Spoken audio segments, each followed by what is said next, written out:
it's time to sit back and relax with your favorite drink. And listen.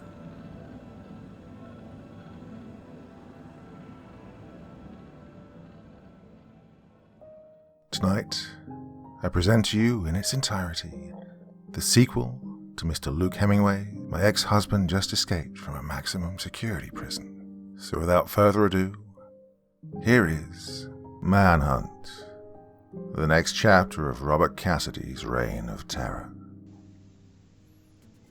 I stood in the FBI briefing room, facing my subordinates. I read from my prepared presentation notes as I hit the button on my Bluetooth control, which was connected to the screen on the front wall of the room.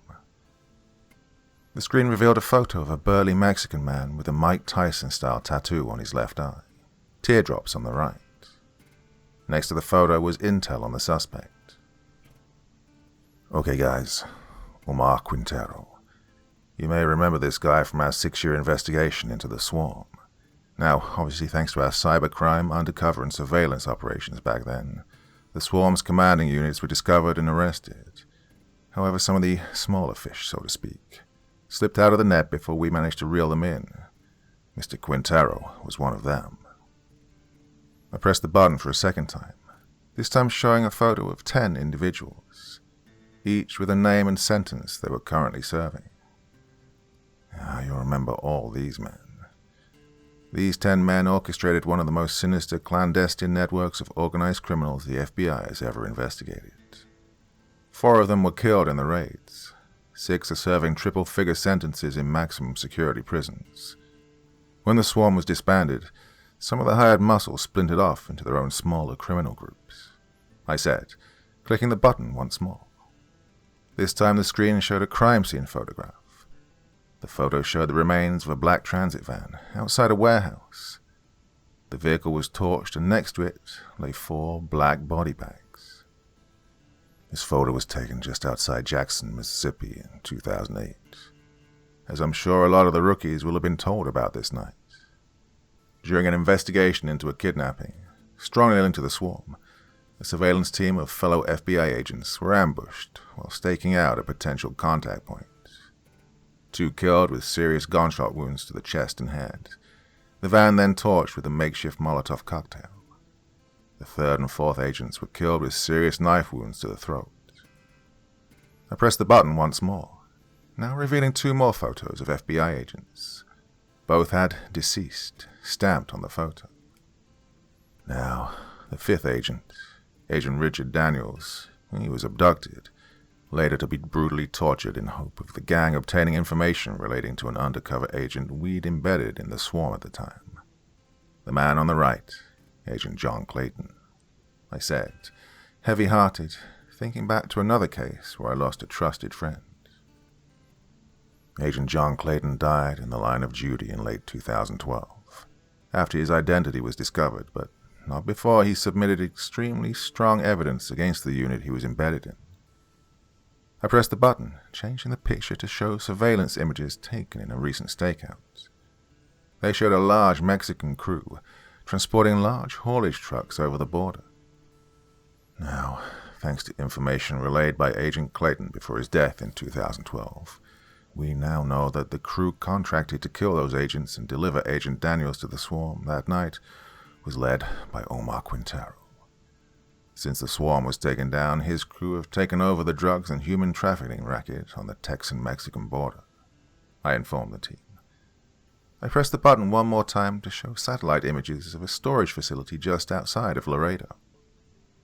Surveillance teams have tracked the organization, as well as Quintero himself, to this stronghold. Current sources say he's right there now, so we're just going to wait for the federal warrant to come through from Judge Atkins, and then we're going in. These guys will not come quietly. They are most likely armed, volatile, and extremely dangerous. Lethal force in the interest of protection of the public has been authorized. I looked at the team intensely. Ready? I asked. Yes, sir, They answered enthusiastically. I smiled and nodded. Then, let's go get our man. As the team stood up out of their chairs and began to get prepped for this morning's operation, I couldn't help but be bothered by the talk of fallen comrades. 2 years had passed since the escape from lawful custody of Robert Cassidy, aka the Cross-Line Cannibal. He went on a 48-hour killing spree which culminated in him brutally murdering my best friend, Peter Quince. Almost 5 years ago, after a long and drawn-out investigation that spanned a decade, we finally put this sadistic bastard behind bars. His wife, Amy Edmonds, had contacted us and told us that she suspected her husband was potentially involved in the murders. She provided us with receipts for disguises and new clothes, all placing him in the area at the time of each specific murder. She told us about his worrying behavior and how he fit the profile of a dangerous person. We looked at what she'd given us, along with his photo to compare against the suspect's sketch, and we knew we had our man. Unfortunately, the DA wanted something cast iron before we arrested Cassidy. We had no DNA, no CCTV. Everything we had could be passed off as circumstantial, so we needed a confession. I'll always respect Amy. She was a woman who'd had a tough life. Her father had died when she was young, and her first husband was an emotional abuser and an adulterer. Then, as if things couldn't get much worse, she married the most sadistic serial killer the Bureau has ever captured. Amy showed her resilience, though. She didn't need much persuading to wear a wire for us, and began questioning Robert on some strange findings, like wigs, outfits, and hairnets. To cut a long story short, she managed to outsmart him, one of the only people who ever have. She asked us for 2 sets of recording devices. She wore one under her t-shirt and placed the other under the bed. She asked questions that made it obvious she was wearing a wire. You know the sort. Oh, why don't you just admit what you did, and at least have the decency to say it out loud? Stuff like that. Robert pulled up her top and threw it across the room, smashing it against the wall. Little did he know that was the dummy. Amy said she'd read a lot about psychopathy and serial killers and how they like to brag about their crimes so they can relive them. Once he thought the recording was no longer taping him, Robert began to taunt her. He came out with things like, "I flayed Jessica Adams alive. Is that what you want to know? That I raped Vicky Pierce whilst I choked her with barbed wire?" He went on and on for 28 horrendous minutes. Just as he began to threaten Amy, informing her if she ever told anyone that he'd eat her children alive, we burst into the house. The craziest thing about arresting Robert Cassidy was that he didn't resist at all. He simply looked at Amy and began to clap. He almost had a look of approval on his face. I think deep down, under it all, he did love her, just in his own sick and twisted way. She's the only woman to have ever survived his company for so long, after all. Apparently during his custody handover, the San Antonio PD had roughed up Cassidy. Well, the official report says he tripped in his cell. If that was true, it was a really bad fall. Cassidy told us in his interviews he would one day even the score on that front, and in 2018, he killed a Dallas PD detective and a patrol officer. It was all part of his master plan that evening, but I knew he saw this as the debt paid.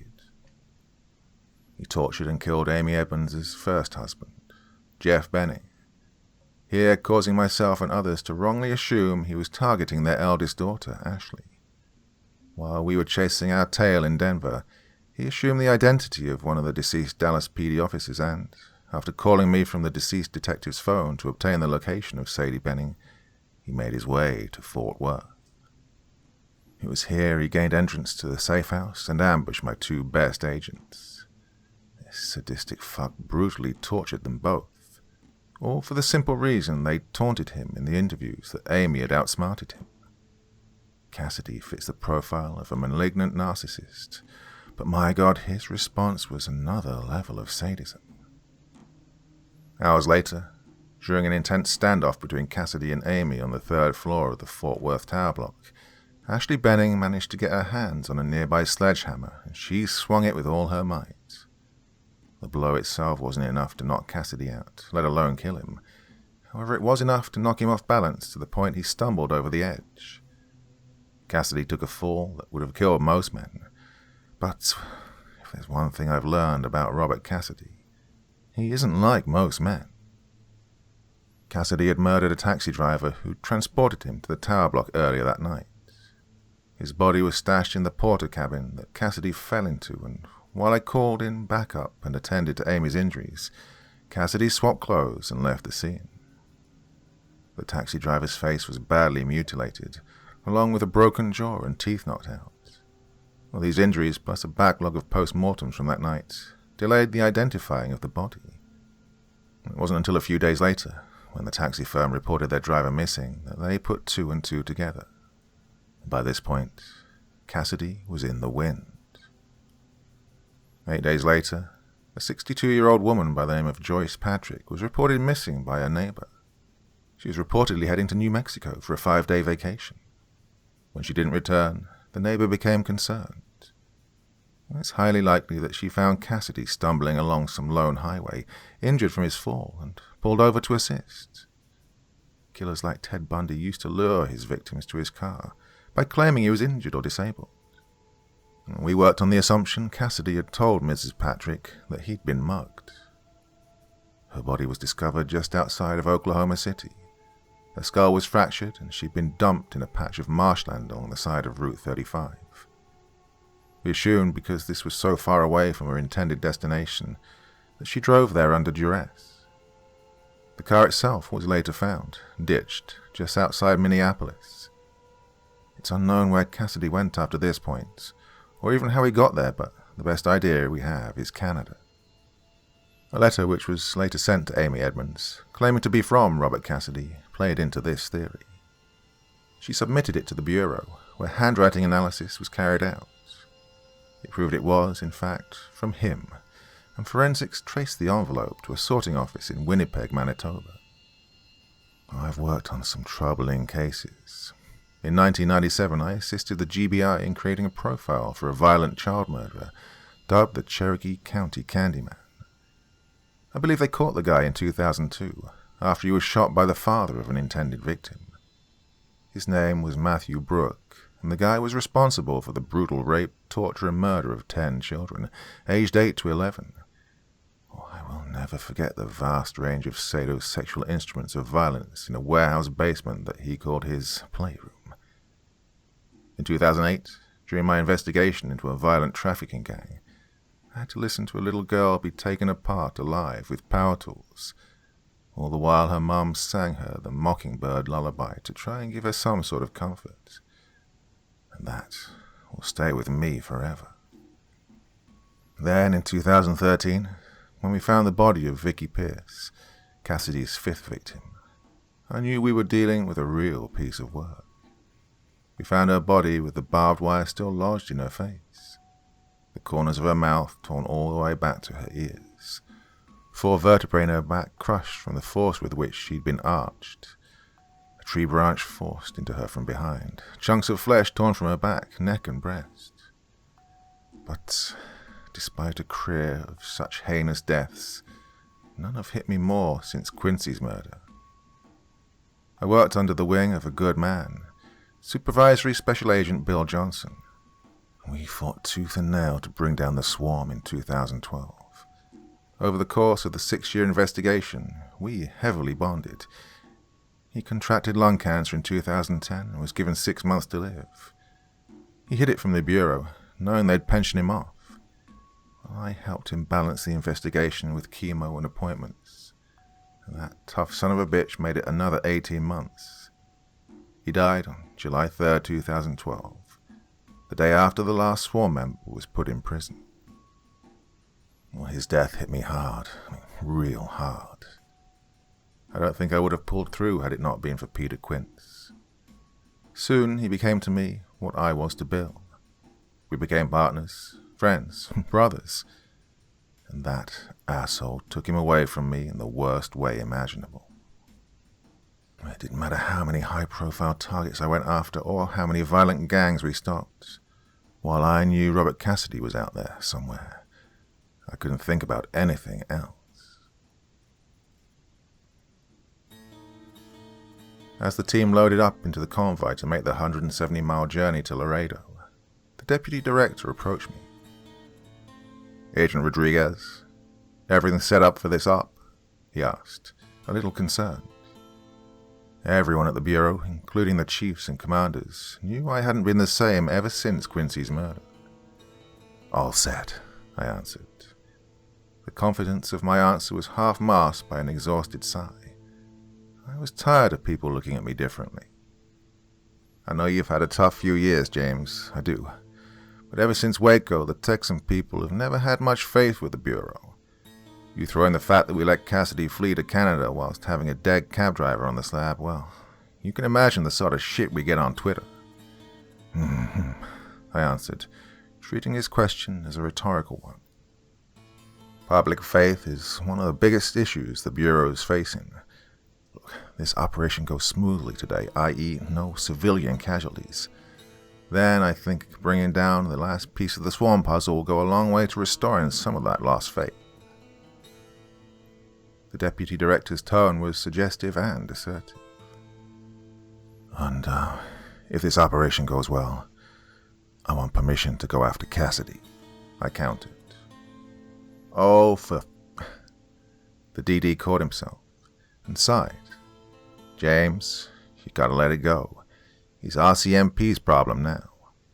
I need you focused on nailing the scum who are trying to take over from the swarm. Those fuckers control the cartels, the biker gangs, the mules. With them gone, the battle is on for supremacy. We need you here with your head in the game. Do I make myself clear?" I looked away in disappointment, but nodded my head nonetheless. "Then go get him," the DD said with a wink. I turned and jogged over to the convoy where one of my team was holding the door open for me. "James?" the DD shouted for my attention. "Yes, sir." I turned my head. The DD thought for a second and decided to throw me a bone. "That psycho steps one foot onto American soil, and he's all yours. You have my word." I grinned and nodded in approval. I closed the SUV door behind me, and the convoy headed out of the San Antonio HQ, heading towards Laredo. The atmosphere was tense as we passed Encino, knowing we were no more than 40 minutes from what could be an extremely violent confrontation. Quintero had been responsible for the murder of 4 federal agents and the abduction of a 5th. Bringing him in alive would have endless possibilities when it came for intel on other potential gang members trying to take over the swarm's patches. However, everyone in this convoy had a magazine with Quintero's name on it. I could see it in their eyes. Lethal force was authorized for this operation, but any civilian casualties would be a big no-no. I pulled out a map and began to remind the agents of the plan. Surveillance teams in place confirm Quintero is still at the stronghold. He's surrounded by his 4 generals. Now bringing this guy in alive would be great for leads on other OCG investigations, but the likelihood that these guys will come quietly is next to 0, so weapons at the ready. Remember your training, watch your corners, and if you need to shoot, don't hesitate. The convoy, having met up with local law enforcement from both sides of the border to assist in the arrest, rolled up to the compound gates. The doors of the vehicles opened, and everyone hopped out, using the doors for cover. Omar Quintero, along with around 10 to 12 armed men, turned to face the gate. They raised their weapons and pointed them at our vehicles. I held up a megaphone and spoke into the mic. "Omar Quintero, this is the FBI. We have a federal warrant for your immediate surrender into federal custody on charges of the exploitation of children and the distribution of narcotics. Now, we would much prefer it if there was no bloodshed here, but if..." My sentence was cut short by Omar Quintero turning to one of the sheds and whistling hard with his fingers. Out stepped 3 huge men, all with guns, pointed at 3 8-year-old children. They all looked terrified. And my megaphone shattered to pieces as a bullet struck the plastic and penetrated my right shoulder. In my earpiece, a voice said, "Lethal shot available on Quintero." In my head, I heard the voice of the DD saying, "No, civilian casualties." I looked at the faces of those terrified children and held my hands up to Quintero, indicating that we were backing off. He lowered his gun an inch as I turned to signal to the federal agents and local police that the bust was off. However, someone on my team clearly had another agenda. Quintero's skull popped like a water balloon as the bullet cracked him in the forehead. His limp corpse fell back on the ground, leaving a mist of blood and brain lingering in the air. And as soon as his body hit the floor, all hell broke loose. Bullets flew from the compound and bullets returned into it.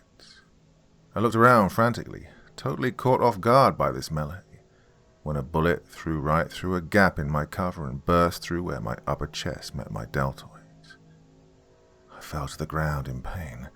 The pulsating throb of agony set my arm and shoulder on fire. My ears rang like a church bell from the noise of the bullet impacting the metal of the car. I slumped down, blood pouring out of my arm. I tried to put pressure on the wound, but the blood was pushing through the space in between my fingers. I began to feel dizzy and lightheaded, all the while the sound of gunfire, tear gas, and screams of pain penetrating my damaged senses. But everything quickly went black.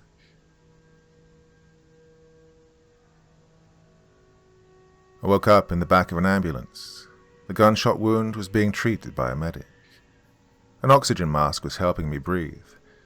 I sat up slightly and looked over the top of the mask and out of the ambulance doors.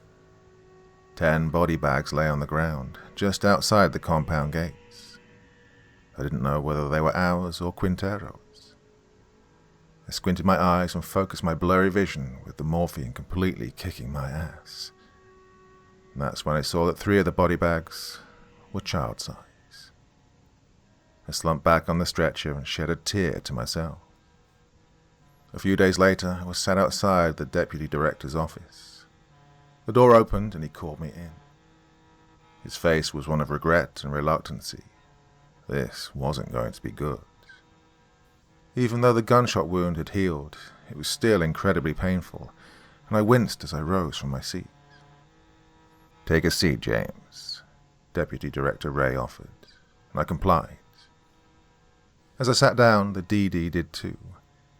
He spun in his office chair and looked out of his huge 12th floor window across the San Antonio skyline. He sighed. 19 dead, 3 bureau, 8 gang members, Quintero and his generals, 3 hostages, all kids, he said remorsefully.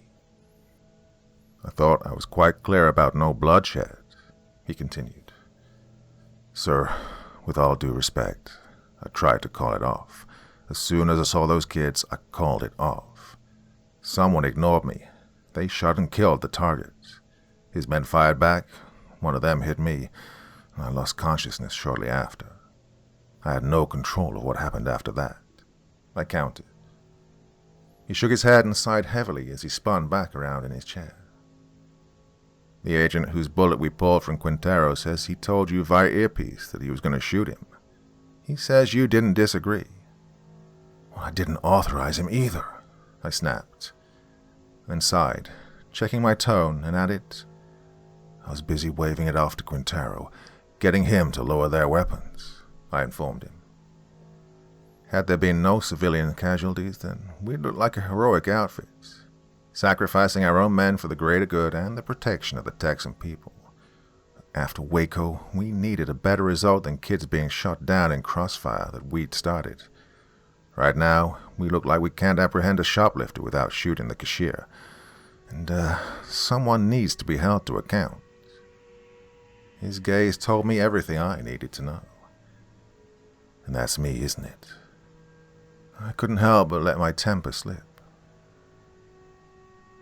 "You've not been right since Quincy, James. You were the commanding officer. You authorized lethal force to your men, and when one of them said he had a shot, you didn't respond. I think the time's right for you to call time on your career, before we have any more incidents like this." I don't want you tarnishing what, up until recently, has been one of the most distinguished careers in the Bureau," said the DD. "This is bullshit," I replied, shaking my head. "You'll release an official statement regarding the loss of life whilst under your command, and you'll step down from the FBI. In return for this help in restoring public image, you'll retire on full pension and benefits. You'll also receive a lump sum payment of your salary up until your 62nd birthday to compensate for your early retirement." He began to slide a contract over the desk to me. "Sir, I took a bullet in the line of duty. I've given my life to the Bureau. I have so much more to do here." "What? You mean like Robert Cassidy?" he asked, cocking his head. "Let's face it, James. Ever since Quince was killed, you've not been the same. You worked your way up the ranks under the wing of Agent Johnson. Now, you two were instrumental in bringing down the most violent gang this outfit has ever investigated. There's no denying that. But you saw how obsessed Bill was with the swarm. Alienated himself from his family, his friends, his colleagues. You're the only one that he told about the cancer. Well, Robert Cassidy is your swarm." Words hit hard with the truth. I gritted my teeth, unable to argue. "Look, James, I won't lie. You won't come off great in the press, but here in these halls, no one will ever breathe a bad word about you. You're one of the most respected agents to ever serve here, and I mean that. Come on, 7 years' pay. Imagine what you could do with $1 million before tax. You get away from here, far away, start afresh." Well, the deputy director really sold the idea, I'll give him that. The Bureau was all I'd ever known, however. Ever since I left the academy in Quantico in 1993, I'd given my life to catching serial killers, rapists, drug lords, traffickers, bank robbers. And now I'm just meant to walk away because the top brass wants to look good on social media. It was a bitter pill to swallow, but I knew I didn't have much choice. Oh, fuck. I sighed heavily. Where do I sign? The papers were pushed under my chin, and I reluctantly pulled out a pen. "Oh, and James." The deputy director fished around in his desk drawer. I looked up from signing my career away. The DD slipped a small business card over to me. It said, "Inspector Francis Holloway, RCMP." I looked up at the deputy director, slightly confused. He smiled. "Look, what you do with your life is now your choice, James. If you want to spend your retirement chasing ghosts instead of your dreams, then be my guest. But that's the officer in charge of the Cassidy case. Now, I've already taken the liberty of calling him. He's happy for you to assist on the investigation as a consultant if that's what you, really want." I looked at it intently. I looked up at the deputy director. I thanked him and shook his hand hard. I'd entered that room as Supervisory Special Agent Rodriguez. I left that room simply as James.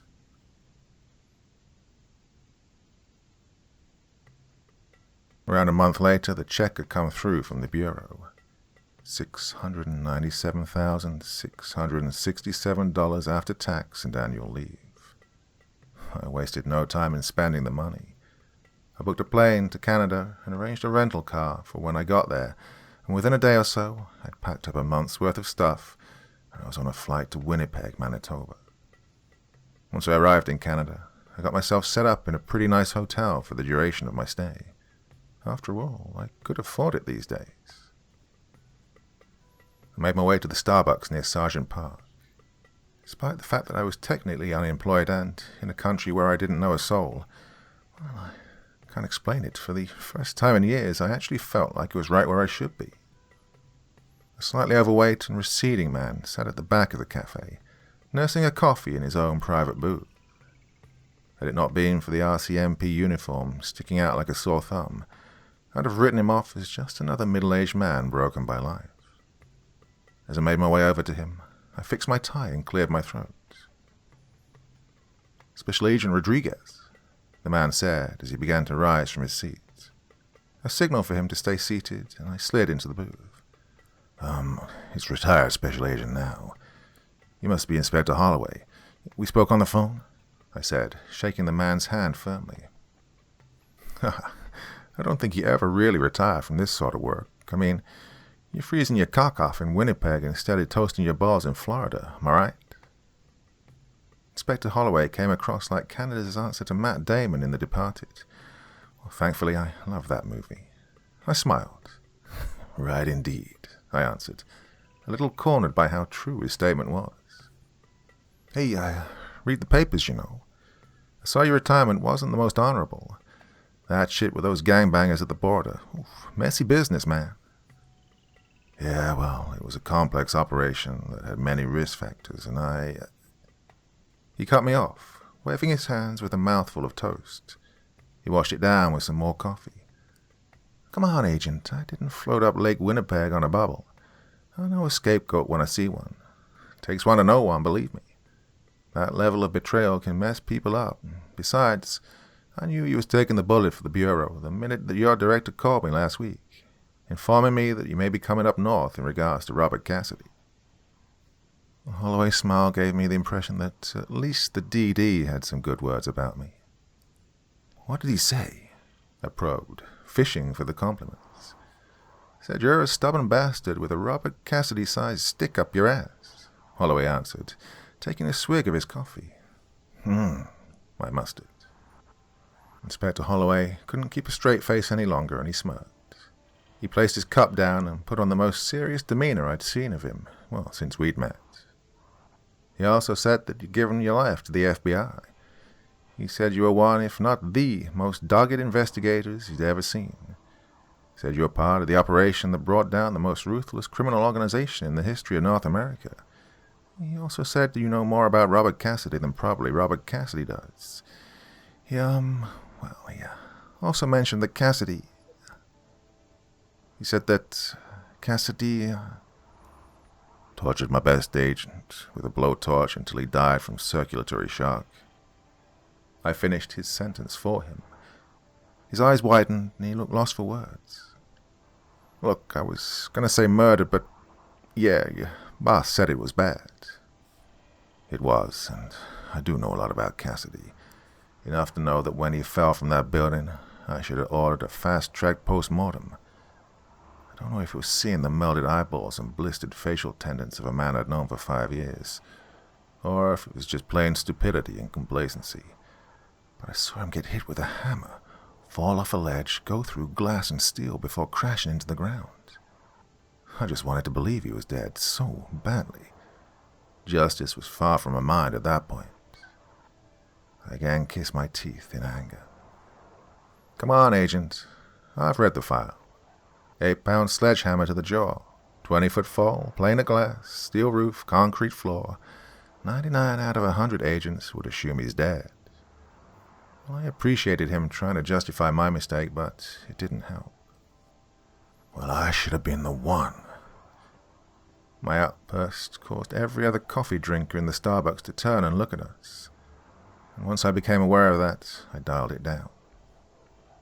"I knew him better than anyone. The man has an IQ of 158. The man doesn't just have a Plan B, he has Plan Bs all the way to frickin' Plan Z. Then, take into account it was a teenager girl who hit him with a hammer. Oh, and professional wrestlers like Mick Foley make a career out of falling 20 feet and not dying. What else? Single pane of glass. Steel of the roof was heavily rusted. Still, you're right, would kill most men. But that's the thing. Robert Cassidy isn't like most men. I don't really think there's a word for what he is. My sentence faded out as I lost myself in thought. Look, I'm no social worker or nothing. I don't think either of us want to be sitting here dwelling on what we wish we'd done differently. It's about what we do now, right? I agreed to meet you today because I was assigned to this case when the letter to Robert Cassidy's ex-wife, Amy Edmonds, was traced back to here. And before that letter, we had an unsolved murder of a young male in the Fort White area. We really didn't know what to make of it first. We assumed it was part of a conspiracy to rob a bank which went sideways. In the end, we had a lot of dots and nothing in the way to connect them. That was until we received the intel on Cassidy. Now it looks like this might be his first murder here. The inspector began to pull out some files from his bag. And believe me, we need all the help we can get. Curiously, I asked, "First, Inspector, how many bodies have turned up in Canada since the night Cassidy escaped from Florence?" The inspector threw a stack of folders onto the table. He let me look in awe at the pile documenting the spree of violence Cassidy had left in his wake. 10 victims that we know of. We obviously read that he buried a percentage of his victims in the first spree, so they could be used as insurance in bargaining for life instead of death. So, like I say, 10 that we know of. The inspector's tone was of a man who was clearly grateful for my help. As you can see, it's his M.O. Signs of ligature marks on the wrists and ankles, suggesting some form of kidnap. Violent sexual assault. Victims usually sodomized with a foreign object. Lacerations are frenzied and random, but always around the face, neck, and back.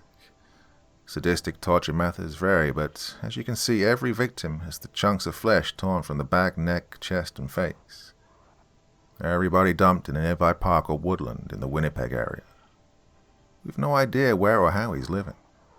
His picture's on all the relevant websites and social media pages for the Winnipeg area, but so far we've heard from no one who spotted him. Inspector Holloway's mouth shrugged with bafflement, and he shook his head in defeat. Yeah, well, that doesn't surprise me. God knows how badly he was disfigured in the fall. We found blood and skin cells on the glass and the cabin. I guess that's why the idea of the body wasn't priority. Either way, you may want to add the fact that we have facial lacerations or scars to your posters. I'd also add that he wears disguises, especially to lure his victims. Amy Edmonds said she found a card transaction on a statement for a fancy dress store in Michigan. She called the store and asked what the purchase was. The store informed her it was a police uniform.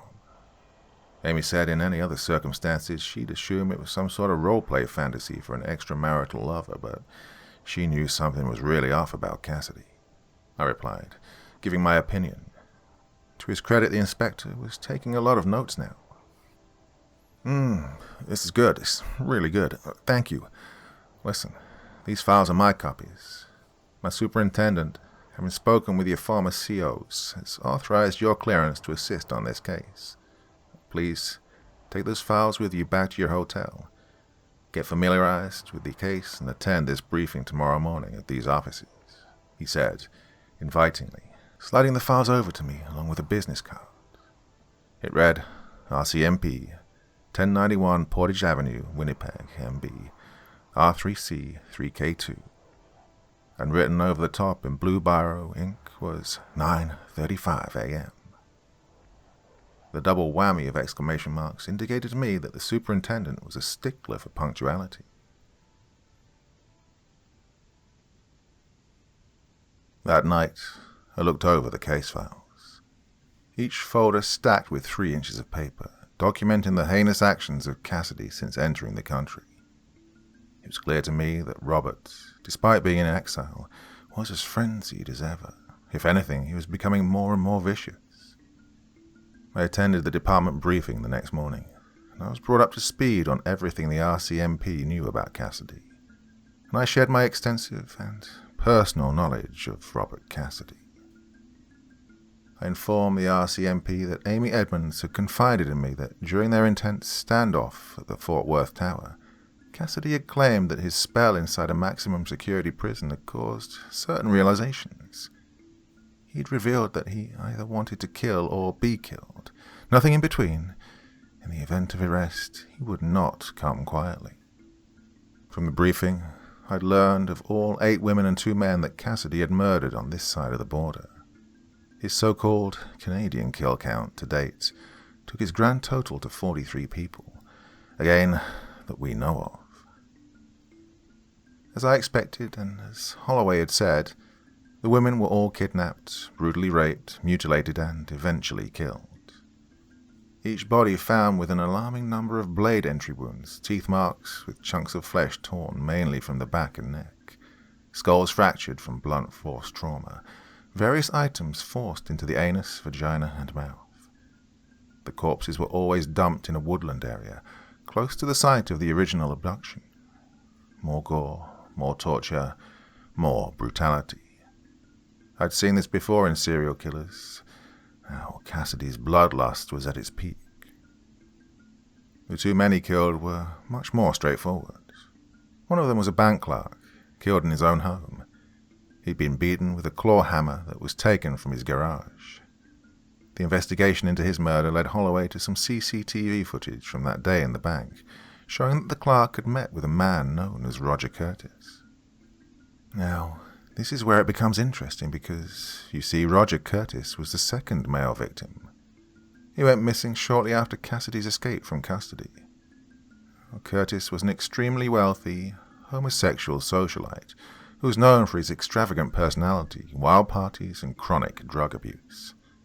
It's likely he met Cassidy in a bar and they went back to Curtis's residence for sex or drugs or both.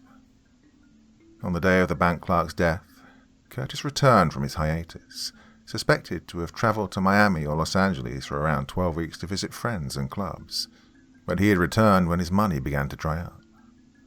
The bank clerk, whose name was Adam Griffiths, served Roger Curtis at the bank, as he requested to take out a substantial amount of his trust fund.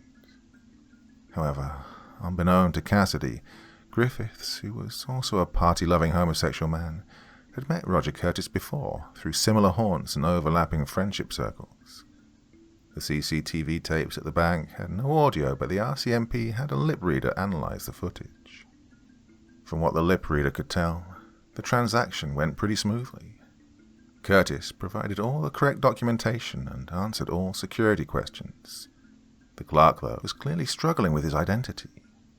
He'd obviously not met Roger Curtis enough to definitely know it wasn't him, but he'd clearly met him just enough times to have doubts. At one point in the transaction he asks, "Sorry, but I'm sure we've met. Yeah, remember at Mooney's?" To which Curtis responds with, "Mooney's?" Griffith smiles and nods. It was a question to try and catch this man out. Curtis stares at Griffiths for a few awkward seconds before simply replying with, "There isn't a bar called Mooney's." Griffiths then chuckles awkwardly and says, "Oh, isn't there? Oh, I must be thinking of somewhere else." The rest of the transaction seemed rushed, and while Curtis got his money, claiming he was going abroad, Griffiths kept taking a second glance at this Curtis. Meanwhile, he never took his eyes off Griffiths. There was no reason for anyone in RCMP to believe this man was Robert Cassidy. In fact, his hair, clothes, and even posture matched that of Roger Curtis. But I just knew it was him. Call it a sixth sense. It's unclear what occurred after. Clearly, though, Cassidy had realized Griffiths could cause him problems.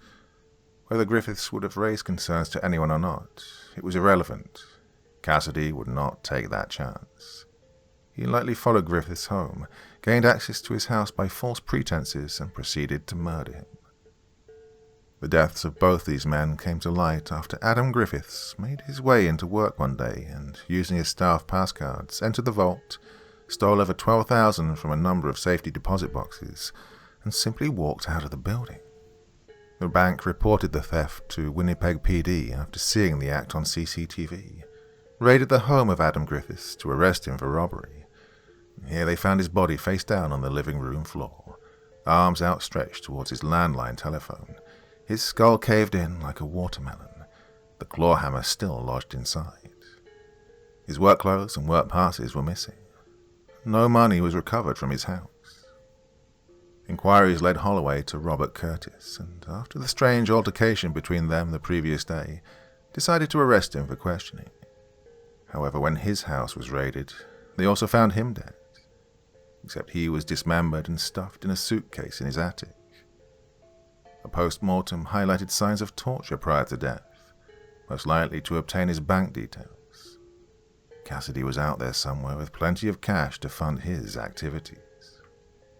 Over the course of the next week, I transformed my hotel room into Robert Cassidy Ground Zero. You know how detectives have the crazy wall loaded with theories, motives, pictures, and timelines in their evidence rooms. Yeah, well, this was like a crazy room. I couldn't even tell you the color of the wallpaper in my hotel.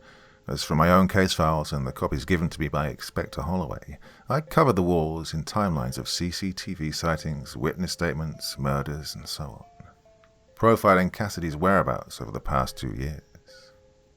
Since arriving at the hotel, I'd befriended a nice housekeeper named Ramos. I informed him that my room contained top-secret information, and he was to simply leave any fresh towels and sheets outside my door and I'd tend to them. The kid agreed to my wishes and never deviated from this once. In fact, he tended to go one better and hand them to me himself. I liked Ramos, and I tipped him well.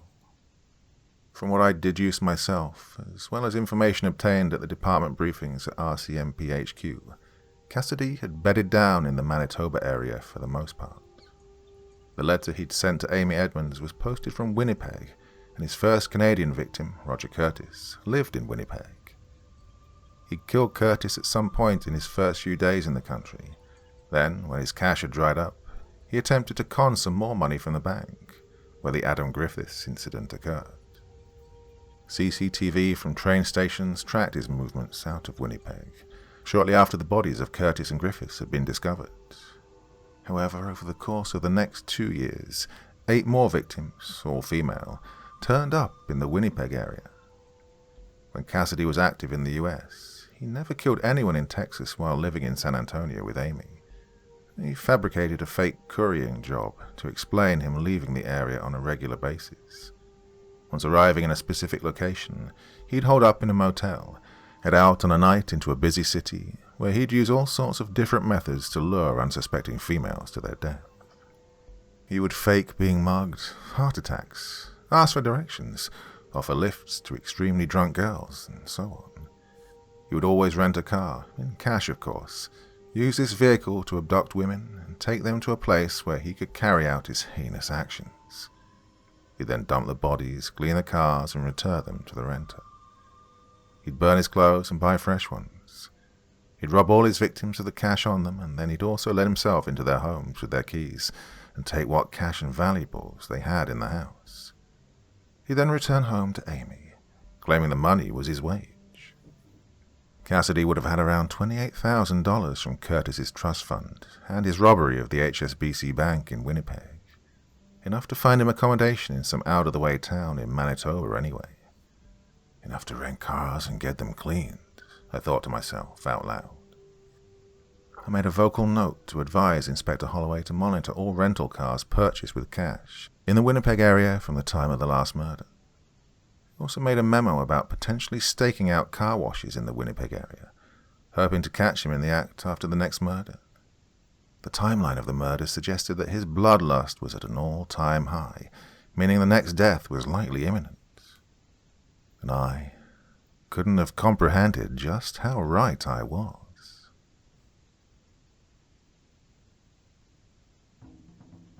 On what would kick off the most insane 24 hours of my life, I left the hotel bar.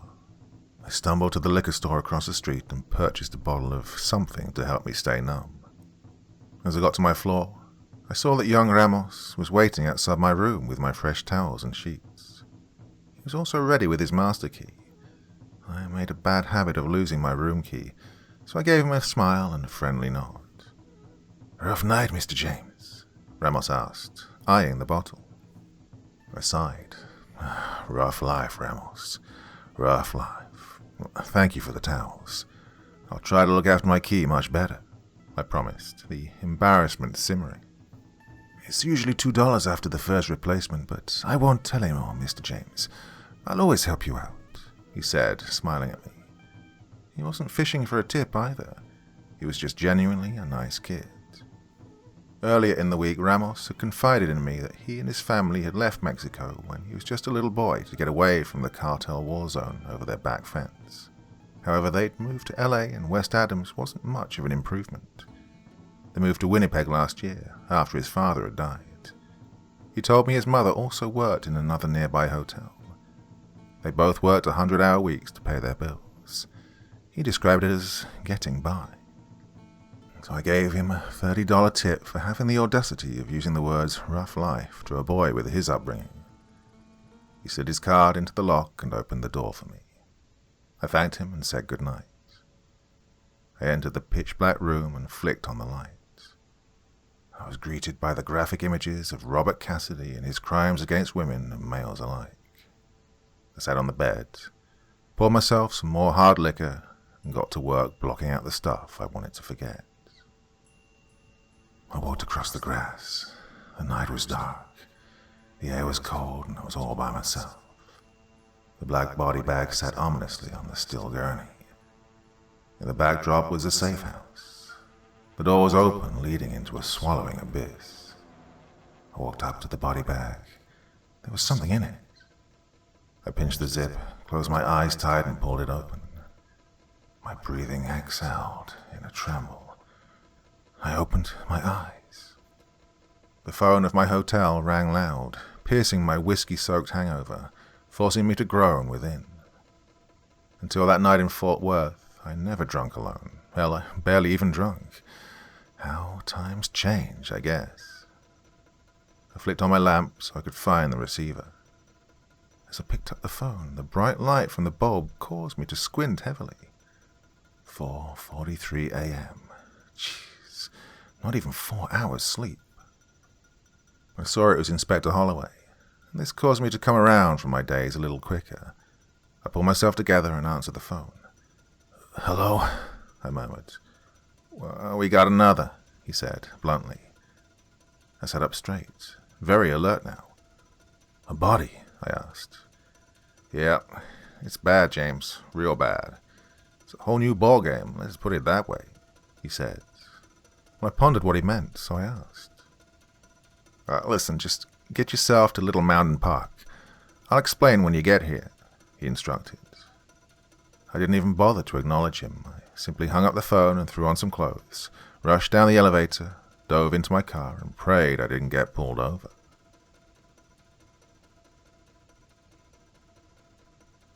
The light of the sun was still tucked neatly under the horizon when I rocked up to the park. Winnipeg PD RCMP, Forensic Investigators, Ambulance Service, Winnipeg Medical Examiner. Oh, the teams were all out in force. I showed my clearance pass to the uniformed officers at the checkpoint. They told me Inspector Holloway was waiting for me at the tent. I nodded grimly and proceeded to duck under the yellow tape. Holloway was briefing a couple of detectives on the murder. I was confused as I wasn't aware of any other detectives working the Cassidy murders other than Holloway and myself. Their conversation was just finishing as I rocked up. James, I'm glad you're here. This is Detective Michaels and Detective Walsh, Organized Crime Division. Gents, this is Supervisory Special Agent Rodriguez of the FBI. He's consulting on the Cassidy murders, and he's one of the best profilers to ever grace Quantico's halls." Holloway introduced me as the detective shook my hand. I chuckled awkwardly with modesty. "Ex-special agent, I've actually retired from the Bureau. I'm just consulting on this case due to my personal experience. Sorry, I don't really see what this has got to do with organized crime." I tried to ask without sounding like I thought I was their superintendent. "We're just exploring the possibility that this was gang-related. Possible hit or retaliation, maybe," the detectives informed me. From my vantage point, I could just see the body. No bullet wounds from what I could see. She was naked. No gang tats from what I could see either. I could also tell from my angle that she'd been viciously raped. The signature teeth marks were visible too. Hardly gang behavior. Any seasoned detective could see this was the work of a sadosexual serial killer. So why on earth would OCD believe this was gang-related? "We'll let you know about the developments on our end, Inspector. We'll be in touch," the two detectives informed me as they made their way back to the parking lot. "Shall we?" Holloway invited. I nodded and we made our way into the tent. "Mind if I make some recordings for my notes?" I asked, pulling out my dictaphone. "Knock yourself out, James." Victim's a white female, approximately 26 years of age. I began to dictate before I was interrupted by Holloway. "She's 24, actually," he said matter-of-factly. I looked up and hit the stop button. You know who she is? Someone ID her already? I asked, partially surprised. Holloway scoffed. Well, that's what I was talking about on the phone. That's why organized crime was here. RCMP are creating a joint task force between us and them. Why? I asked, puzzled. Well, you're looking at the body of Jessica Price. You see, she is, or should I say, was, the daughter of Morgan Price. That name ring a bell? The inspector asked. I shook my head, unable to find any significance. Well, let me give you the lowdown on Mr. Price. On the surface, he's the CEO of Manitoba Construction Limited, but that's just his front. Guns, drugs, girls, you name it, he runs it.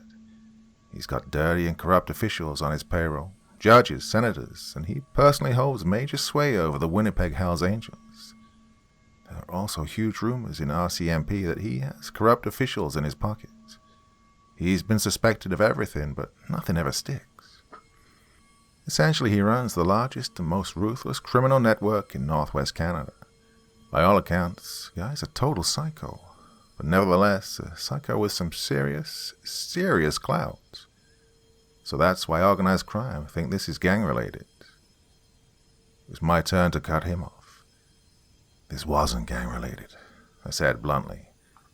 I flexed the corners of my mouth and decided to elaborate.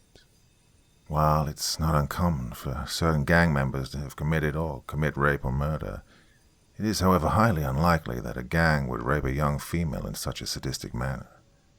They also wouldn't eat her flesh or stab her in such a frenzied manner, especially if this was some sort of organized effort like a hit. No, this was the work of a sadist, and it's Cassidy's M.O. to a T. And you're certain about that? Holloway probed. Yeah, trust me. I was second in command on the investigation into the OCG codenamed The Swarm, remember?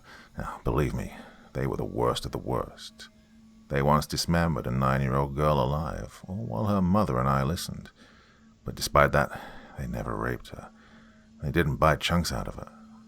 They were never out of control. It was simply to send a message, not because their bloodlust had boiled over. You see, regular OCGs use your more typical execution style. Gunshots, throat slits, and so on. Quick to the point, so they can reduce the chance of being seen or caught. This is different. This took time. This was the work of someone who enjoyed every second of it. And I've seen enough Robert Cassidy murder victims to know this was him. I made sure my tone was confident, which was easy because I was. Yeah, shit. I was afraid of that. Definitely a whole new ballgame. Do you think he knew who she was? Holloway asked. I don't know, but whether or did he not, looks like it's not just going to be me and you looking for him anymore.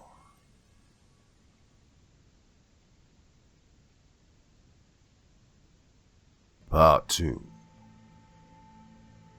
Is this really a good idea?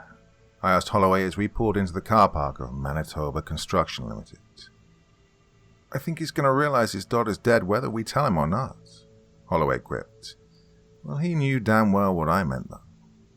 I mean, maybe we should just tell him she's been murdered. Not by who. We don't want the Price Crime Syndicate joining our Robert Cassidy manhunt. With their manpower and resources, they'll likely find him first, and when they do, they'll just kill him, I said, as we entered the building. Would that really be the worst thing? The world would be better without him, and believe me, Price would make him feel everything and more that he did to Jessica, Holloway proposed, signing our names at the desk. As the elevator door closed, I added, he needs to face justice. That is justice, Holloway interrupted. That's not justice, that's vengeance, I said, shaking my head. What's the difference? Holloway shrugged. Justice and vengeance are what separate us from the monsters of the world like Cassidy. Vengeance is driven by hate, pain, grief, loss. Justice is driven by passion and the will to give closure to the loss of our loved ones. I looked up at Holloway and stared him dead in the eye. I owe it to his victims to give them justice. I didn't break eye contact until the elevator pinged and the doors opened. Holloway inspected me carefully. Fine. I'll make sure Robert Cassidy's name isn't mentioned. If he finds out we knew, though, and we hid it from him, well, let's just hope we catch him before that happens, Holloway warned. I thanked him for granting my request, and we made our way into the head office. Morgan Price was on the phone, swinging around in his chair, much like a Bond villain would. He was discussing some order and the time it would be delivered, failing to mention what item it was. Well, I could only imagine the illicit content he was actually discussing. As he held up a finger indicating he'd be free shortly, I scanned him up and down. Leader of a multifaceted criminal gang or not, he was an intimidating-looking man regardless. 6'2", well-built for a man of his age. Shaved head and stubble gave him a real villainous look. His dark, menacing eyes were fit for a man who'd done his share of nasty things to get where he is today. I imagined he's very desensitized to violence and torture. I was sure nothing could prepare him for what we had to tell him. Sorry about that, detectives. What can I do for you today? Is that a warrant in your hand? He asked humorously, looking at our case file. Our faces didn't know where to look as he put the phone down. I imagined we weren't the first investigators to visit this place, and we certainly wouldn't be the last. As technically I wasn't RCMP, I let Holloway take the lead. Mr. Price, I'm sorry, but I'm not here tonight regarding anything involving yourself. I'm here about Jessica, he began. Mr. Price's expression went from taunting smile to straight mouth and dead eye. I'm not going to sugarcoat this, Mr. Price. Jessica was found murdered in the early hours of this morning at Little Mountain Park. We aren't treating this as an organized attack at this time. No, we believe it to be an isolated incident by an unidentified subject. I'm so sorry, I really am. Holloway rushed the end of the sentence as if ripping off a band-aid. The next hour or so was exactly what you'd imagine. Words were said, objects were thrown, threats were made. The situation being as intense as it was, I couldn't honestly recall how the entire conversation went, so I won't try, but essentially, after Mr. Price went through all 5 stages of grief within the hour, he wanted to know everything we did. How was she killed? Any suspects? She was raped and murdered, Mr. Price. We don't believe this to be linked to any one of your possible business deals that may have gone wrong, although we aren't ruling out anything at this point. However, a working hypothesis right now is that this was the work of an opportunistic psychopath. But as soon as I'd chipped in, I knew I'd made a mistake. Price looked at me carefully. Not from around here, are you, Inspector? His question caught me off guard. If I gave my real name, it could lead a trail to Cassidy. Ramos, Inspector Ramos. Well, I simply thought of the last person I'd met outside of the investigation.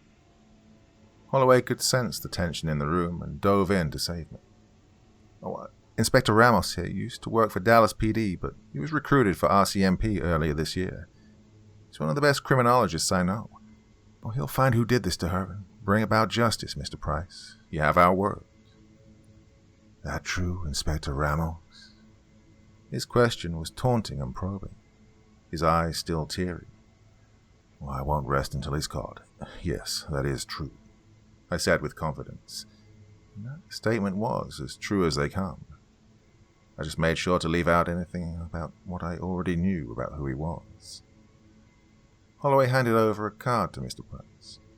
Please, if you have any questions or feel there's something we should know that could aid our efforts, then please don't hesitate. And Mr. Price, we are sorry for your loss. I'm sure you are, Inspector Holloway and Inspector Ramos. Please see yourselves out, he said sarcastically, spinning back in his chair and looking out across his city. Most likely he was thinking which of those insignificant insects out there had the bottle to take his daughter from him, imagining the brutal things that he'd do to them once he found out. Holloway and I didn't speak much on the way down. It was never easy delivering that sort of news, regardless of what they did for a living. When it comes down to it, family is simply everything to some people. Just before we got back to the car, I snapped out of my self-pity. Oh God, I almost forgot to mention. Cassidy, when he murdered those women in the States, there was a pattern to his behavior. When he was in prison, he agreed to take part in a behavior science interview to help us with another case. He confessed that he'd used rental cars when he was out to hunt. After abducting the woman and dumping her, he'd change into some spare clothes. Then he'd go back to his hideout, motel usually. Now here he would shower, wipe down the room, change into some brand new clothes that he'd purchased the day before. He'd dispose of the contaminated clothes via a burn barrel, and then he'd take the rental car to a cash-only car wash. He'd have it valeted, and return it a day later to the renter. He'd then return to Texas in his own vehicle to his wife. I reeled off everything that could have been of use. So, okay, what? We call around every cash wash in Manitoba? Ask them to call us when they get a man matching his description requesting a full valet on a rental car?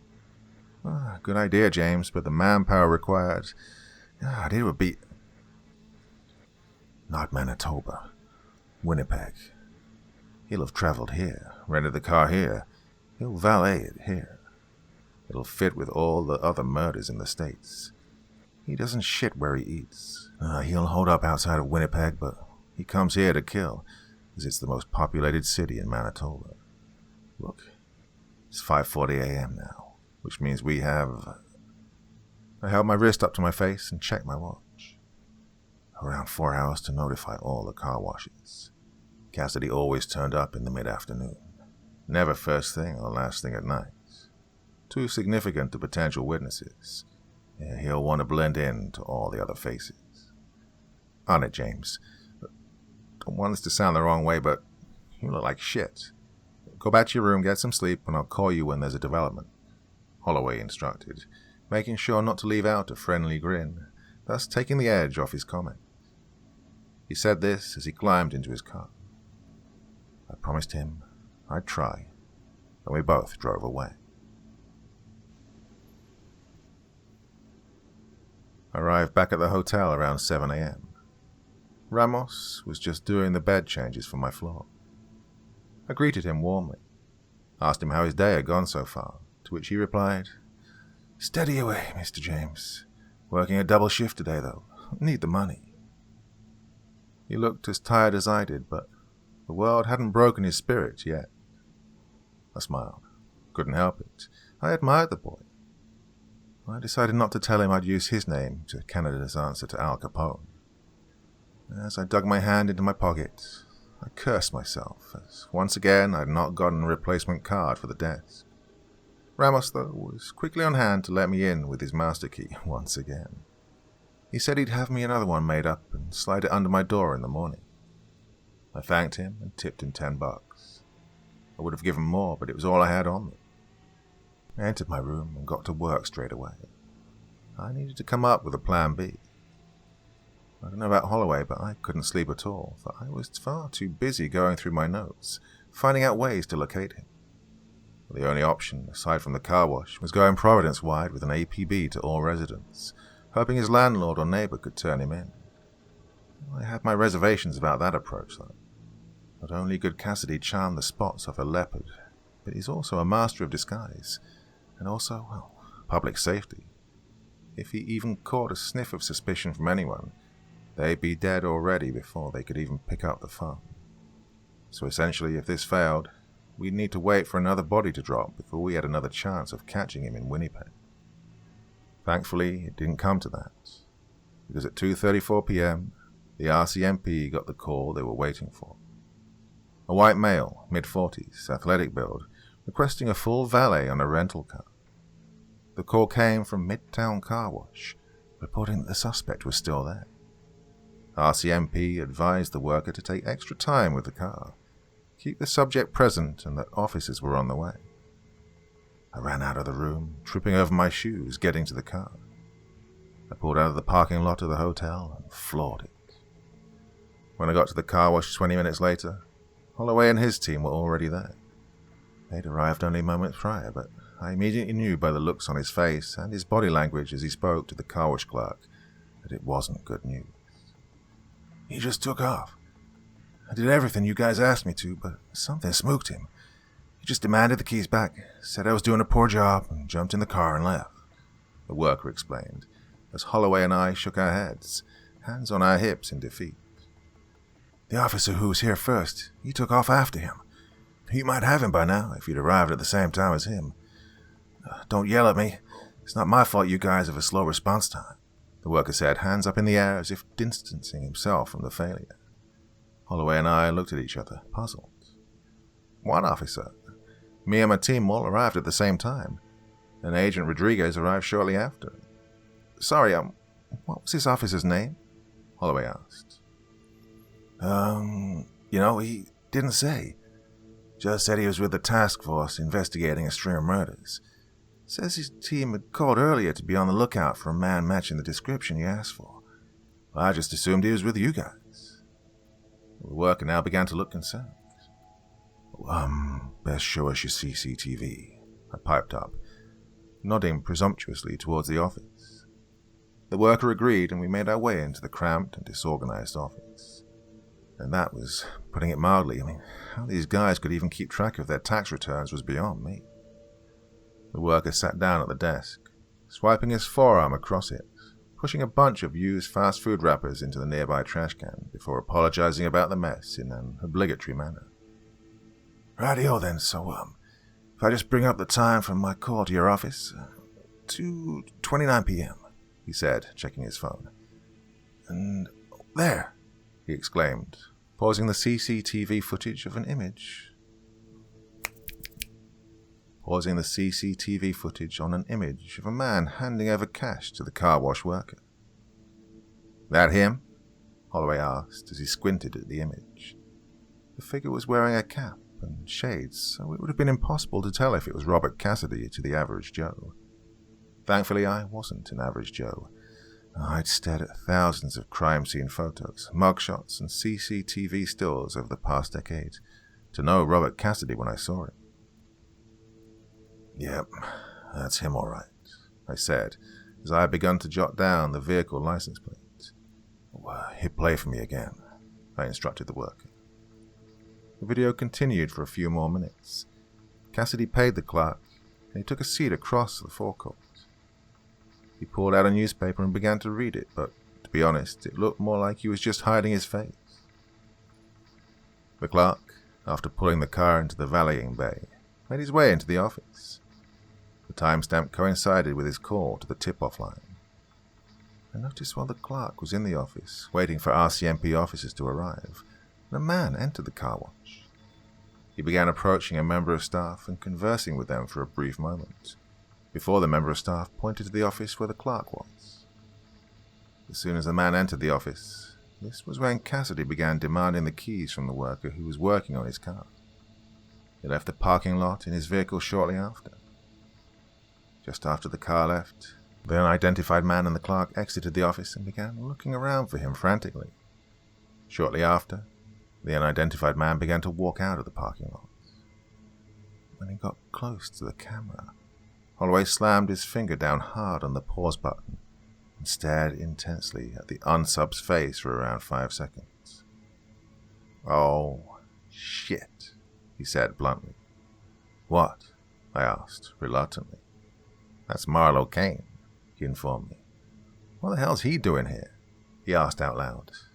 I stared at him, waiting for him to elaborate. He turned to me looking extremely pissed off, but he rose above his anger to fill me in. In layman's terms, he's Morgan Price's hitman. There's no way Price should know it was Cassidy unless he has someone on his payroll in my department. The hurt caused by this betrayal was evident in the venom behind his words. Not only does he know it was Cassidy, but he knew where he'd be this afternoon. Oh, and let's not forget to mention that we both lied to him, Holloway added. "Shit," we both said in defeated unison. "So, did you see if this officer managed to apprehend the suspect on that thing?" Holloway asked to anyone who could answer. I was too busy making a note of Cassidy's license plate and the direction he'd left in to answer Holloway's question.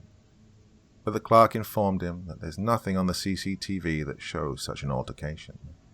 In fact, you couldn't even see the vehicle Marlowe Kane was in, let alone the license plate, or if he managed to catch up to Cassidy.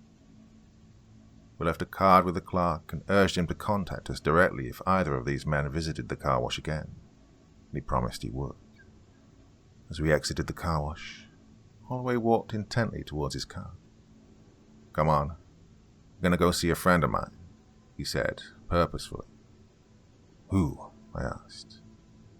"If anyone knows something that can help us locate Cassidy, it'll be this guy." Jimmy Burns was a real weasel. To call his apartment a smack den would be described as fairly polite. The yellow stains under his fingernails and gums, as well as the scabs forming around his facial skin, told me Jimmy was a serious drug user. Jimmy was a conniving, methed-out thief who would, and probably had, rob an old lady's purse at knife point just to get his fix of Class A dope. He was a lot of things, but, well, he had what we needed: information. He was pure scum, but the bastard made it his business to know everything on the street. Holloway and a few other detectives threw Jimmy a few dollars to put towards his next rock, and in return, Jimmy would spill the beans on whoever he needed to. "Jimmy, I was wondering if you'd heard anything about Morgan Price and his daughter being murdered last night," Holloway inquired. Jimmy took a long, hard drag on his cigarette. "Maybe. What's it worth to you?" he asked, frantically scratching at his cheek, knocking the top off one of his many scabs. "Oh, depends on what you know," Holloway countered. "Well, what do you want to know?" "Cut the shit," I jumped in. Time was running out. "Has there been any word about a hit on a man called Robert Cassidy for the murder of Jessica Price?" I asked, pulling out my wallet and showing him $100 Canadian bill. He snatched it from my hand and stuffed it into his shirt pocket. "Sorry, boys, ain't heard nothing about no Cassidy fella. But the word was put out that whoever had information on the bastard did those awful things to that poor girl. Well, they'd be heavily compensated for such information." He finished his sentence with a wink that stuck with me. It wasn't him just being slimy. It was like he couldn't help himself. "Compensated?" Holloway asked. $3 million for the delivery of the man, alive, of course. You know, so they can torture him and whatnot," Jimmy said, once again pulling hard on his cigarette in a cocky manner. "Well, that explains Kane at the car wash. Someone who knew about the operation tipped off Price, hoping to get the payout when they grabbed him. Goddamn greedy bastards." Holloway stood up and tried his hardest not to kick something. I, meanwhile, studied Jimmy's body language. Something about him told me he just wasn't telling us the whole story. "So you have no idea who Robert Cassidy is?" I decided to ask. Jimmy scowled at me and took another long pull on his cigarette. "Nope. Should I?" he answered, a little offended by my question. "No, you shouldn't. He's an extremely dangerous man, Mr. Burns. Once known as the Cross-Line Cannibal. He's killed over 30 people in America. Women, men, tall, short, gay, straight, fat, thin, he does not care. The only man to ever break out of Florence prison, melted the face off a federal agent for simply calling him average, and whilst he's been in Canada, he's suspected of killing another 10 people. He's highly intelligent, deceivingly strong, and he's one of the most sadistic sociopaths that I've ever met." I let my words sink in, while Jimmy took another long pull on his cigarette. "Good job I've never met him, then," he said in a slimy manner after he'd blown the smoke in my face. I tried my hardest not to break his nose. Instead, I pulled out my card and placed it in between a CD case and a crack pipe on his coffee table. "If you ever do see Robert Cassidy or hear of his known location, please do not approach him. Don't contact Mr. Price or his associates. You call me, do you understand?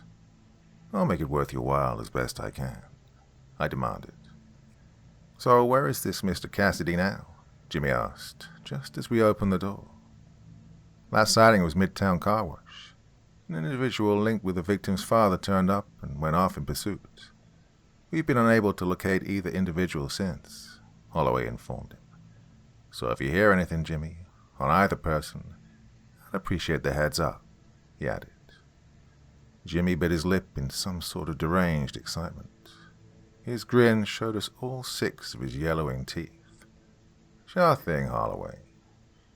We closed the door behind us and made our way back to our cars.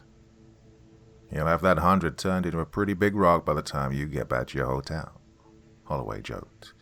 I have no doubt about that, I chuckled, unlocking the car door. If you hang around for 5 minutes, you'll see him scrambling out of his front door and legging it down to Crystal Heights. His words had a humorous tone, but he was telling the truth. I wasn't local enough to know what Crystal Heights was, but I just assumed it was a block where the meth dealers were plentiful. Listen, I'm gonna love you and leave you. Right now, I'm heading back to the office. I'm gonna find out which of my men is in Morgan Price's pocket, and when I do, I'll paint the walls with him. So I'll call you when there's a development, Holloway added, looking rather psyched up. Cassidy had his first close call today. Without being able to find a previous time where his post-murder process was interrupted, well, who knows what he'll do now. We've potentially missed our window, I claimed, furiously. Hey, come on, James. I know this is all a bit fucked up right now, but we'll get it back on track. Flesh out the mole, rework our profile, and wait for another body to drop. I finished his sentence for him. I sighed heavily. He's killed enough people. Now he knows we're close to catching him. He's going to be like a cornered animal. He'll be more dangerous than ever. Exactly, you just said it. We're close to catching him. He's not thinking clearly, he's lashing out. He'll make a mistake. You're the best of the best, James. You go and do what you do best and figure out what that mistake will be, Holloway ordered, slapping his hand on my shoulder in an act of emotional support. I nodded and thanked him for his faith in me.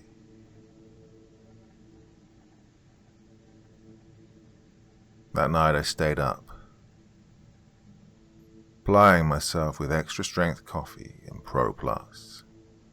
I went through every case file, every post-charge interview, every witness statement, looking for something that would just give me a hint as to where he would be. The only time Cassidy came close to being found out was an incident in Wichita, Kansas, where he was spotted leaving the scene of a murder. Julie Devereaux was the only victim not to be found in a woodland area. She was abducted from Park City and later found dumped in an alleyway, 5 miles from her last known whereabouts. Cassidy was seen leaving the area by a pedestrian, and he questioned him on the blood around his face and on his clothes. Cassidy gave an explanation, blaming a severe nosebleed for the mess. Cassidy reportedly made a hasty retreat from the area on foot.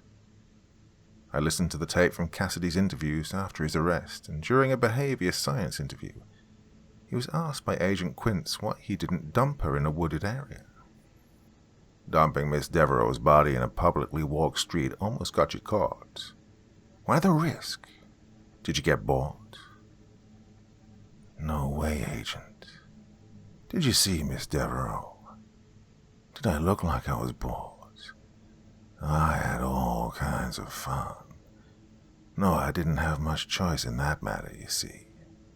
The tank was running on fumes. I couldn't risk driving all the way out to Swanson Park. If it broke down, then I'd be stuck on the road with a dead girl in the trunk. Not the sort of position you'd want to be in. Okay, so what happened then? I just decided to park up across the street from this alley.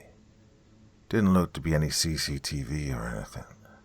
Plan was to throw her in the dumpster, cover her up under some black bags, and hope City Hall would do the job for me. It was nothing like that, though, so I did the best with what I had, and I just dumped her in the corner and covered her up with a tarp and some cardboard. I was heading back to the car when I got spooked by this student. I must have still had that bitch's blood all over me, because he got all nervous. I just gave him some line about my nose opening up and hightailed it. I didn't expect him to buy it, but I just needed to give him something to think about while I split. So, you left the car at the scene? Hell no. With my DNA prints and everything in there. No. I needed the car cleaned and back to the rental place before 5 p.m. the next day. So when the coast was clear, I went back to get it and drove it to a nearby motel. I always used to stay at sketchy places, like where they run drugs or whores. Rooms can be a little, roachy, but less chance of an upstanding citizen reporting a suspicious-looking vehicle to the authorities. Well, anyway, next day I wiped the car down best I could and took it to be valeted. Half expected that night to burn me, but nope. Another 18 months before you boys got lucky. Lucky? Oh, you mean when your wife outsmarted you? What's wrong, Cassidy? Cat got your tongue? Maybe you're just realizing that you aren't as smart as you think you are. Careful, Agent Quince. It's not wise to aggravate me with attempts of attacking my intellectual vanity. I clicked the stop button.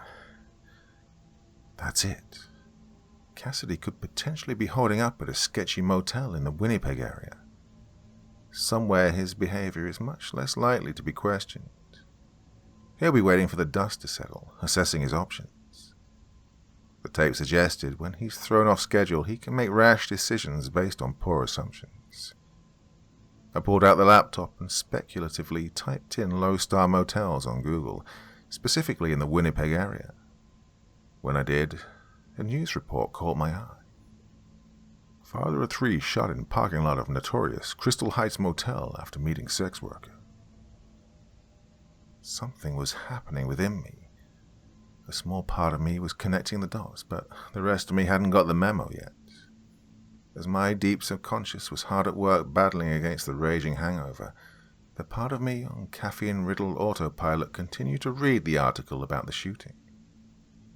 A supposedly happily married man had been meeting a sex worker for regular intercourse at the Royal Palisades Motel. Upon leaving one of his secret rendezvous, he was mugged and ultimately shot twice in the stomach after he attempted to wrestle the weapon from the attacker. He's currently in the ICU, but he's expected to make a good recovery. I read the last few paragraphs of the article, which tended to go slightly off topic and speak about the resulting crime rate or some background context to the event. The article wrote, "This is just another in the long and exhausting string of violent offenses to occur at the now condemned Royal Palisades Motel. The motel was once a well-respected establishment, where tourists and even some diplomatic types would use the motel's services due to its handy location in the heart of the city of Winnipeg. However, over the last 3 years, organized crime has poisoned the motel's once great aesthetic. The motel is now a hotspot for both male and female prostitution, as well as the distribution of methamphetamine, earning the location the now unfortunate pseudonym of Crystal Heights." Then, as if by magic, as if by fate, just as the pieces were slotting into their respective places, my cell phone rang. "Sorry if I woke you, James, but I have an update. Now, I don't know whether this is good news or not. I shared my concerns about the leak with the super, and he asked everyone who'd knowledge of the car wash operation to surrender their devices. Not one shred of evidence any of them leaked information to Price or his OCG. I mean, obviously I'm glad I don't have a rat in my unit, but, well, I really don't know where to go from here. I have no idea how Price found out. James, you there?" "Well, I do," I said bluntly. "I'll meet you at the Royal Palisades Motel." The Royal Palisades Motel lived up to its reputation. The 2-story L-shaped building had approximately 14 rooms, with a check-in desk location on the corner of the L. As I pulled into the car park, I spotted 3 separate males being led into rooms by half-naked women. A group of 4 young thugs were lingering at the edge of the car park. As I pulled into the car park, one of the thugs approached my window. I lowered the glass a few inches. The thug flicked his chin up in a type of street greeting. "Yo, pussy or a bump?" he asked. I flashed my RCMP badge and he quickly turned around and retreated to his friends. Holloway arrived at the motel around 10:27 p.m., pretty much at the same time, just slightly after. I jumped out of my car and began loading up my concealed carry. Holloway jumped out of his car, walked over to me and stood staring wide-eyed at my focused preparation of the weapon and waited for an explanation. When he didn't get one, he pressed the issue. "Jesus, James, you want to explain to me what we're doing here? And why are you going all silent hitman on me?" "Jimmy Burns." "Yeah, probably here. But he's already told us what he knows, and I don't think a gun will change that." "Not here for information. I'm here to try and save his life." What? What are you talking about?" "He's the leak, Holloway," I snapped as I sprinted towards the office. "And if Cassidy's alive, then Jimmy Burns is in real shit." We burst into the motel office and flashed our badges at the desk clerk. "I need to know if there'd been any reservations made at this hotel in the last week by this man," I said, holding up a picture of Robert Cassidy. The clerk squinted. "He may have worn a disguise." I then held up pictures of Cassidy in other people's attire, such as the CCTV from the bank and the car wash. They seemed to strike a tone with the clerk. "Yeah, that man there, the one from that car wash. He checked in earlier this week, a few nights ago. He paid in cash, and to be honest, he looked at the floor the whole time. I thought that was kind of shady, but then again, that's our clientele," the clerk quipped. "Okay, great. What room is he in?" I asked, eyes darting from desk to the window, making sure I couldn't see him myself. "Oh, checked out about 2 hours ago. But if that..." the clerk informed. I cursed and kicked the counter. Holloway interjected whilst I had my mini-episode. "What about Jimmy Burns? He been here tonight?" He didn't need a photo. Everyone at Crystal Heights knew who Jimmy was. "Yeah, checked in the night before your mystery man. He's still here, room number 6. Next door to your man, actually. He was in room 7. "I'm gonna need to get into both those rooms," Holloway said, badge on show. "Now," he added, loudly, when the clerk wasn't quite going as quick as he wanted. When we got to room 6, the desk clerk began to insert the master key into the lock. The thing that struck me as he and Holloway concentrated on the door was the window. The entire pane of glass was dripping wet in condensation. As soon as the door opened, steam came pouring out of the room and into the chilly Canadian air.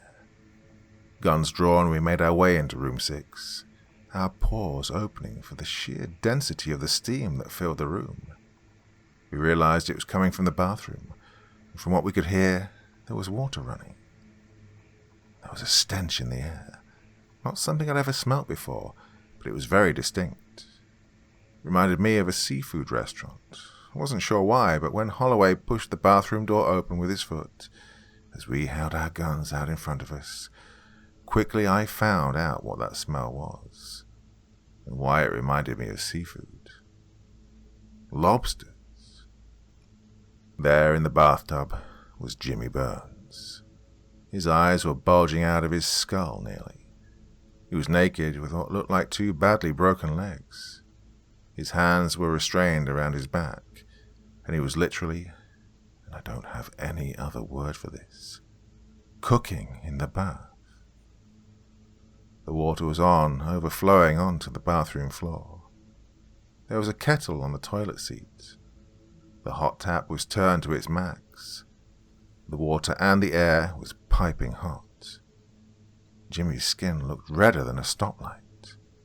It had scaled and blistered to a point that made us all nearly vomit. His lips were crusted and inflamed. I didn't even know if he was able to scream. The worst part was, he was alive. He wasn't responding, but he was alive. We called in EMTs and ERT, and even the paramedics were puzzled on how to approach the situation. They tried their utmost to get him out of the water unscathed, but it was damn near impossible. They gave him morphine for the pain in his legs and skin, but as soon as they grabbed a hold of his body, his skin just came away in their grip. The water turned a crimson red as Jimmy was hoisted out onto a gurney, and he was wheeled into the back of an ambulance. At least 70% of his skin was left in the tub. The EMTs rushed him to Winnipeg General, but he died on the way there. We were told by the medical examiners that his tongue had been bitten out before he was boiled alive. The desk clerk, as well as both me and Holloway, was horrified. I got the impression he and Jimmy were on good terms. He was kind enough to make us both a stiff drink. We all needed one. I noticed a number of cameras around the motel, but in all honesty, I expected the clerk to inform us the CCTV was just for show, given the nature of what goes on here. However, the clerk, when we were all alone, said that the official line when cops come calling is that it's a deterrent, but criminal interests who run their product through here wanted there to be some sort of footage recorded should a rival gang make a move on their patch. And so the motel had installed a private hard drive that recorded the motel for just 1 week at a time. The clerk said he could be beaten up, or most likely a lot worse, for just showing us this, but he said he'd liked Jimmy. Everyone did. He was a lot of things, but he wasn't a bad person in the grand scheme of things. He didn't deserve that anyway. The clerk wanted to help us in any way he could. He took us into the basement, where the hard drive was hidden, and we sat at the monitor, the three of us with our drinks, and we began to rewind the footage. We reviewed the footage from the last few days, and we saw Jimmy arrive and check in with a known sex worker 3 nights ago. They went into room 6, and a number of hours later, she left. Jimmy stayed. This repeated later that day, with the sex worker leaving the next morning. And that night, Cassidy arrived in the rental car. He goes and checks in, and he's entering his room. Jimmy comes back from scoring some more meth. He converses with Cassidy for around 10 minutes. After they finish, they give each other a friendly goodbye, and they both go inside. Later that night, Cassidy leaves in the rental car. This was the night that Jessica Price was raped and murdered. Jimmy stays around the motel, scoring meth, entering and exiting his room with various females. Around 10 a.m. the next morning, a man turns up at the motel. He looks completely out of place in relation to the rest of the people there. He's well dressed. He turns up in a blacked-out SUV, and he doesn't look like he's fiending for Class A's. He goes up and speaks to a few people who appear to be regulars at the motel. At one point he turns towards the camera, and suddenly everything falls into place. It's Marlowe Kane. He walks right up to Jimmy Burns, tells him something, and hands him a card. The man then gets in his SUV and drives away. Well, without audio, it's damn near impossible to be certain this is how it went, but I'm pretty confident. Cassidy arrived at the motel, knowing he was less likely to be reported for acting suspicious than he would at a more respectable establishment. And here he met Jimmy Burns, who would have likely had suspicions about Cassidy himself. Cassidy, not a drug user, nor was he there with any women, and most importantly, he turned up in a rental car. Now, tourists do not stay at Crystal Heights. However, his suspicions were not confirmed until Morgan Price learned of his daughter's rape and murder. Cassidy's MO was always to rob his victims after the murder. He'd use the cash to fund his activities, such as paying for the room or car valet. I believe Price, having learned his daughter's possessions were taken, assumed the attacker was a tweaker, a sex-addicted meth head brutalizing his baby girl, and all for the contents of her purse.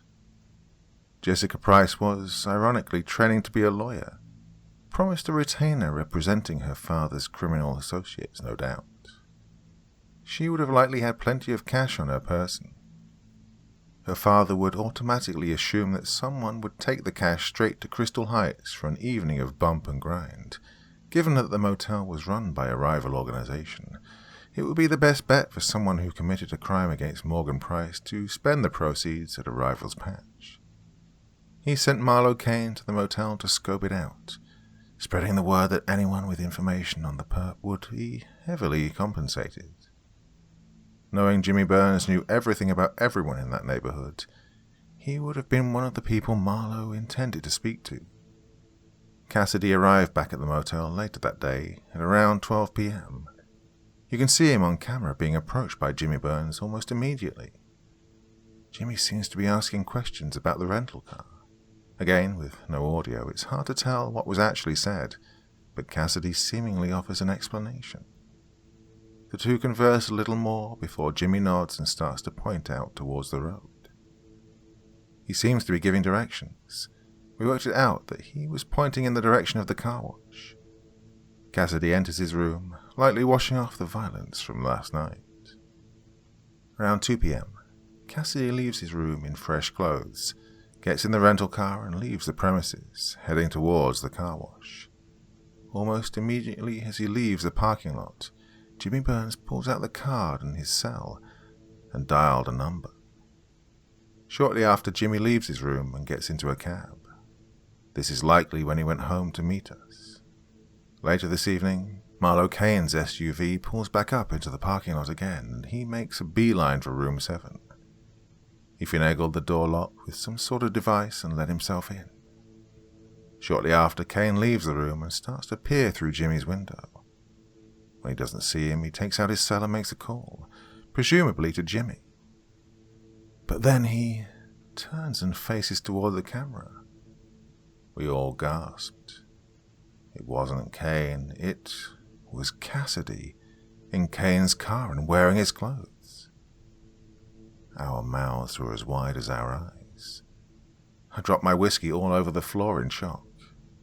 Holloway shook his head in disbelief. He honestly looked horrified. Kane was apparently the baddest of the bad, and we really don't think he handed over his ride and threads willingly. Holloway then jumped up and made a call to Detective Walsh and Detective Michaels, requesting them to be on the lookout for Marlowe Kane's SUV. We were able to give them the license plate now, with it being on this tape. We reviewed the tape some more, and, as expected, Jimmy Burns arrived back at the motel around 6 p.m.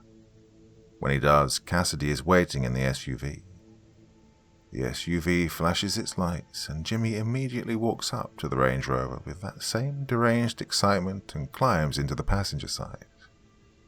A few tense moments pass before Cassidy emerges from the driver's side. He makes his way around to the other side, takes a quick look around to make sure no one's looking, opens the door and drags an unconscious Jimmy the short distance from the vehicle to room number 6. He doesn't come out for another 2 hours. When he does, he gets back into the vehicle and drives away. 2.5 hours later, me and Holloway drive into the parking lot. We thank the clerk, who eventually told us his name was Andy. We thanked Andy for his cooperation and showing us this footage. He told us we were welcome, but in return he begged us not to sequester the footage for evidence.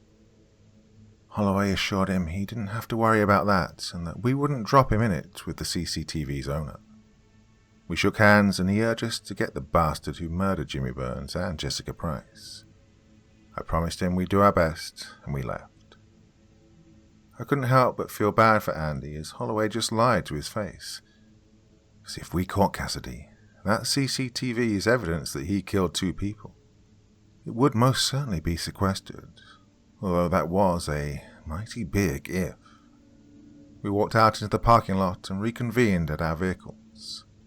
Holloway inhaled a sharp hit of cold, brisk midnight air into his lungs through his nose and sighed it out heavily through his mouth. God, it seems like for every step forward, we get knocked 2 back, I complained, pinching the bridge of my nose with my thumb and index finger. Well, I've suffered from migraines all my life, nothing new there, but there's a special type of migraine that hits me once in a while. A real humdinger that nulls my senses and makes me want to tear my eyes from their sockets. I've only ever had 4 of them in my life. The first was the night the swarm kidnapped, tortured and killed a federal witness, a surveillance operative and an innocent 10-year-old girl. The second was the night Bill Johnson died of cancer. The third was the night Robert Cassidy escaped from Florence prison. And this was the 4th. Hey, come on. Let's not fall apart here, James. Now, let's look at the bright side. We know the vehicle he's driving. We know he's on the move. At least now we know that Marlowe Kane isn't on the trail too," he said with a wink and a slight giggle. I couldn't help but smile at his twisted sense of humor. Holloway was definitely an optimist. I could tell why he was so well liked by the people he worked with. "My department has the plate. We set up multiple checkpoints leaving the city. He's trapped, man. We just need to wait for the call and then we can move in, so I think you should go—" "Back to my room and get some rest?" I interrupted with a sarcastic grin. "Yeah, but when I mean rest, I mean like actual sleep, like a normal person," he suggested in a bantering manner. I scoffed through my smile. "I can't remember what normal feels like, but I'll try, I promise," I assured him. "Well, I got some things I need to put in place to make sure Cassidy doesn't get too far. So if there's any developments, I will call you," he said in a high school girlfriend mocking tone. I couldn't help laugh. First time in years. Well, we were opening our car doors and climbing in when I had an epiphany. I whistled and got Holloway's attention. He looked over at me, raising his eyebrows, signaling that he was all ears. Hey, don't meet many people in our line of work that I truly respect. I think I've only met 2 in my 24 years as a federal agent. But now I know 3, I confessed, genuinely. Holloway smiled. It meant a lot to him to know that. He began to ask what on earth brought this on, so I interrupted him. "The agent, the one who Cassidy killed. I told you he was my best agent and a long-term colleague. Well, what I didn't tell you was that he was also my best friend. We came up through Quantico together, but went our separate ways for a number of years. Eventually, we both joined the Cassidy Task Force in Behavioral Sciences. We brought him down together, including a few others. He's the best agent the Bureau could want, and he was the best partner I could need." I sighed heavily. I just wish I'd told him that before he... I looked at the floor, desperately trying to suppress the flashbacks of that night at the safe house. "I'm sure he knew, James," he answered. "I'll call you when I know something." I smiled. Just before I got into the car, I realized this confessional had been entirely one-sided. That made me feel vulnerable. "Hey, Holloway," I chirped. His eyebrows and ears perked up. "You once hinted you know what it felt like to be scapegoated, like I was with Quintero." I left the sentence open-ended. Rather than outright asking him, well, he began to speak before he caught himself. He bit his lip hard and sighed. "Maybe another time, James, another time," he suggested. I pointed at him and told him I would hold him to that. He agreed, and we both got into our vehicles. He drove back to RCMP HQ to take on a few things. Meanwhile, after a detour to the liquor store, I drove back to my motel. I intended to keep my promise and get some sleep. After what I'd seen tonight, however, I needed something to counteract the adrenaline.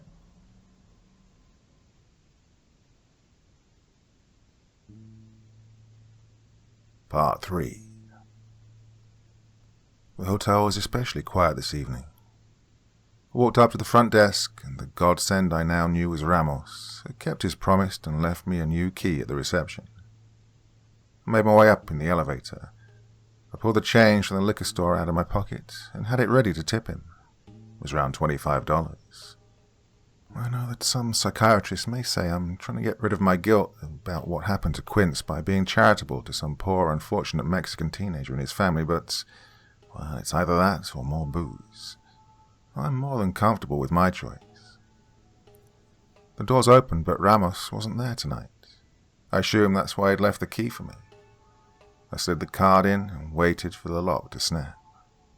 I pushed open the door and walked into the darkness I'd become accustomed to. I flicked on the light, waiting for the flint in the bulb to illuminate the room. I anticipated the gory images of Robert Cassidy and his victims covering my walls. the dead milky eyes staring vacantly at me, asking me why I'd failed them. Except that wasn't what greeted me. It wasn't the image of Robert Cassidy. It was Robert Cassidy. Good evening, Special Agent Rodriguez. It's been a while, hasn't it? Or should I call you ex-Special Agent? Inspector? Whatever the fuck it is you do these days.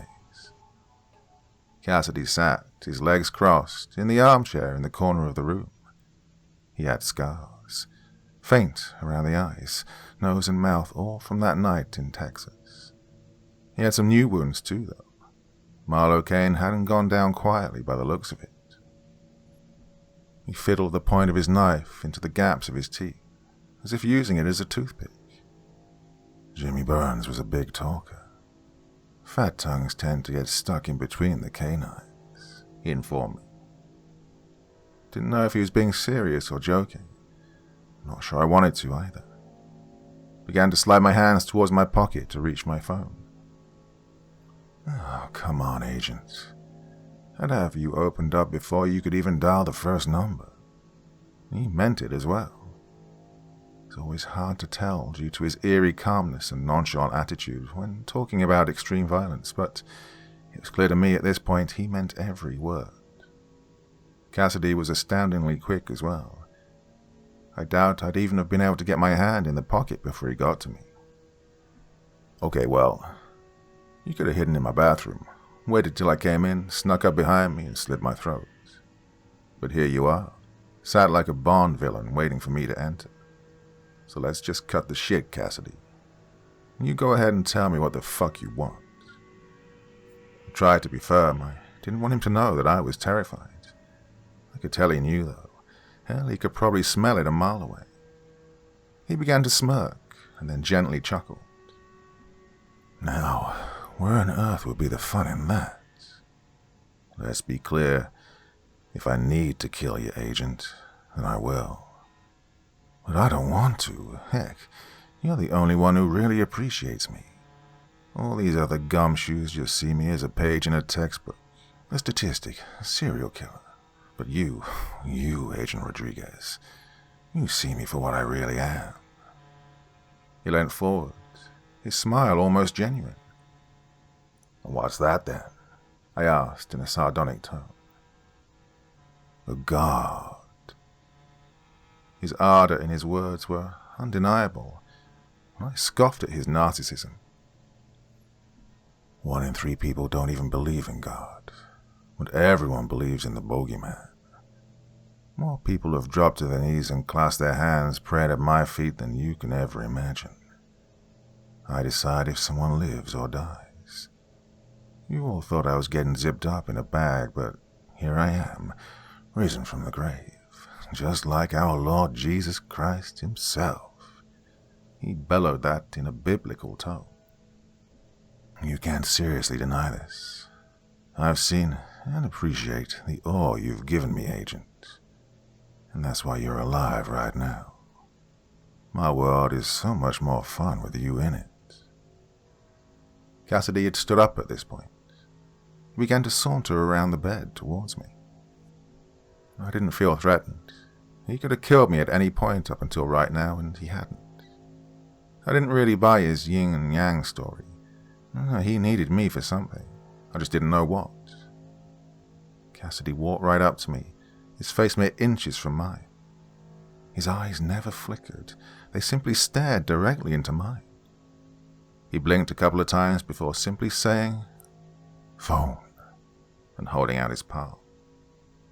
Like a teacher asking a student for his chewing gum, and he grinned as I began to comply.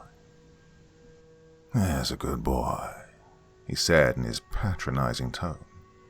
He took the phone, placed it on the table, and slammed the point of his knife through its center, 3 times for good measure. I gave him a look of contempt. He scowled and replied with, "You can get a new one on eBay, Agent. Dry your eyes." "So, what do you need from me, Cassidy?" "Well, my activities in Winnipeg have led to somewhat of, shall we say, a complication," he he said for lack of a better word. Jessica Price, I scoffed.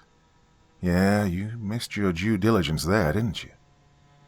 I couldn't help but grin, and Cassidy tried to hide his anger. He couldn't, though. He put his face close to mine once more, his eyes dead, his mouth level, his pupils dilated. I couldn't help but grow weary. James, I do not seek out my victims.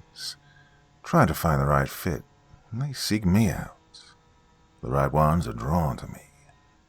Do you think I creep around under interstates and in alleyways, waiting for some meth-fueled hooker to flash her scabby tits at me, right before I slit her from shin to chin, twist her up in some horrifying way, make her scream so loud that the children the state took from her hear her cries? Absolutely not. All my victims are special to me. The way they walk, the way they dress, the way they talk, the way they carry themselves. I could walk past 99 women in a day and feel nothing. Not a thing, but then, if that special 100th woman I see, well, if she catches my attention like Jessica Price did, oh, so elegant, so cultivated, so deliciously aesthetic, then there's really no alternative. His gaze never left me. His eyes became intense and wild as he went through the list of attributes of Jessica Price. I could tell he was reliving the event. But now, her father knows it was you. He's got his moles out looking. Not that he needed reminding of this. Yes, moles. You mean like the refined Mr. James Burns? I bet he was almost ready when you found him, was he not? Cassidy's mouth flared into a sinister grin as the pride of his actions rose to the surface. I looked at Cassidy, the confusion obviously on my face from wondering how he knew, as he grinned once more. He did that a lot. I saw you and that other gumshoe arrive. I saw you all run into the steam. I couldn't help but wonder what he was like when you found him. Please tell me. I'd love to know. He wasn't really asking. I could see his knuckles whiten around the handle of his blade. His skin came off in the sheets. It smelled like boiled shellfish.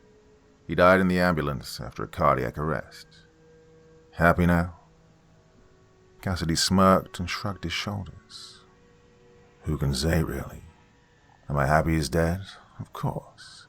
Do I regret him being a factor in the first place? Of course, but hey-ho. What will be, will be. How about Marlo Kane? Where is he? Dead? I asked sharply. What do you think, Agent?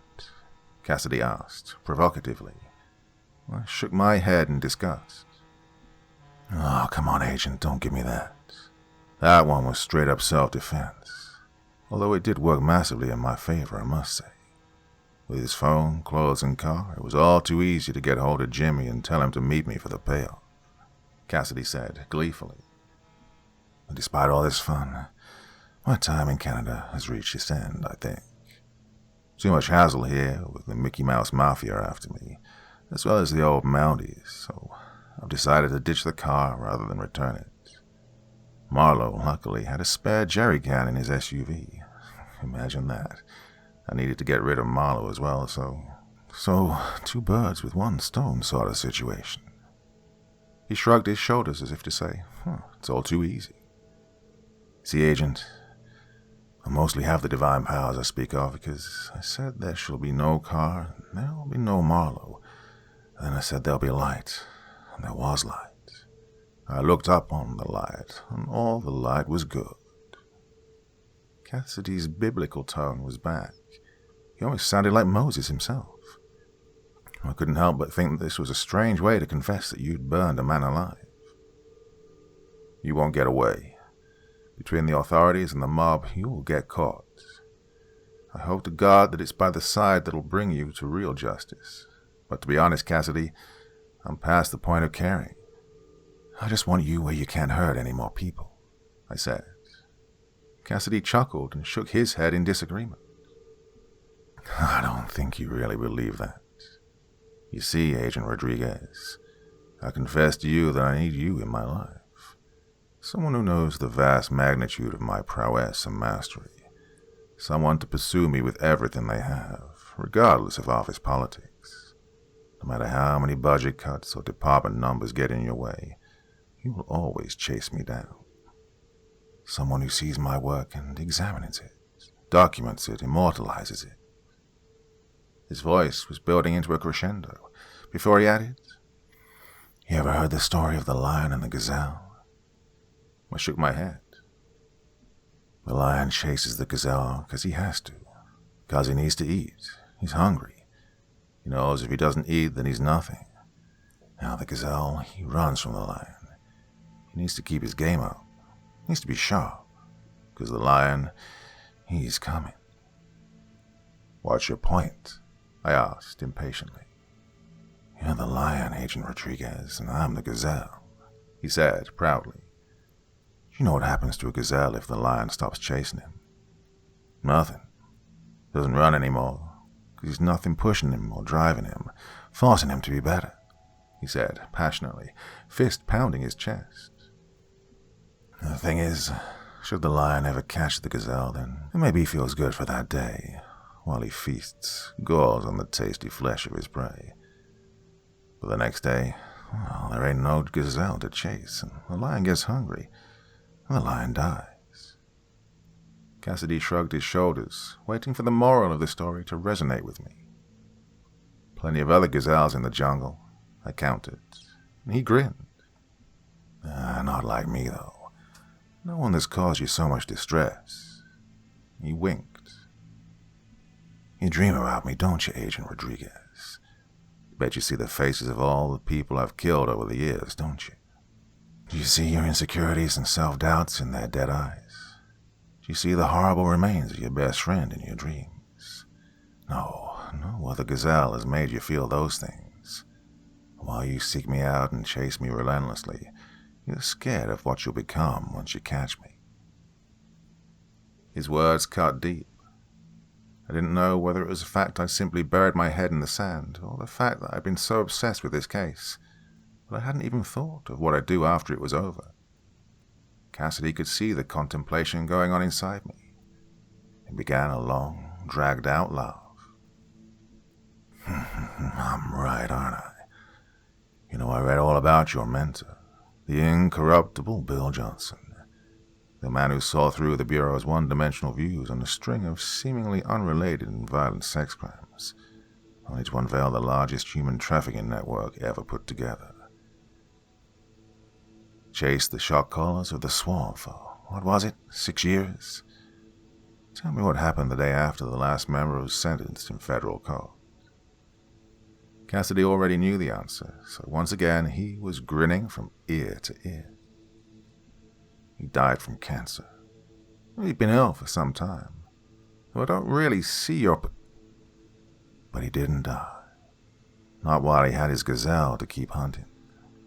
So as soon as he caught it, his life had no meaning, no purpose, nothing to fight the disease for. Don't you see, Agent?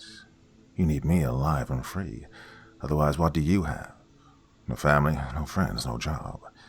Face it, all we have is each other." Cassidy extended his arms, sarcastically inviting an embrace. "You're wrong. You make me sick. I want you in prison, running away for the things you've done to people I knew and the people I didn't.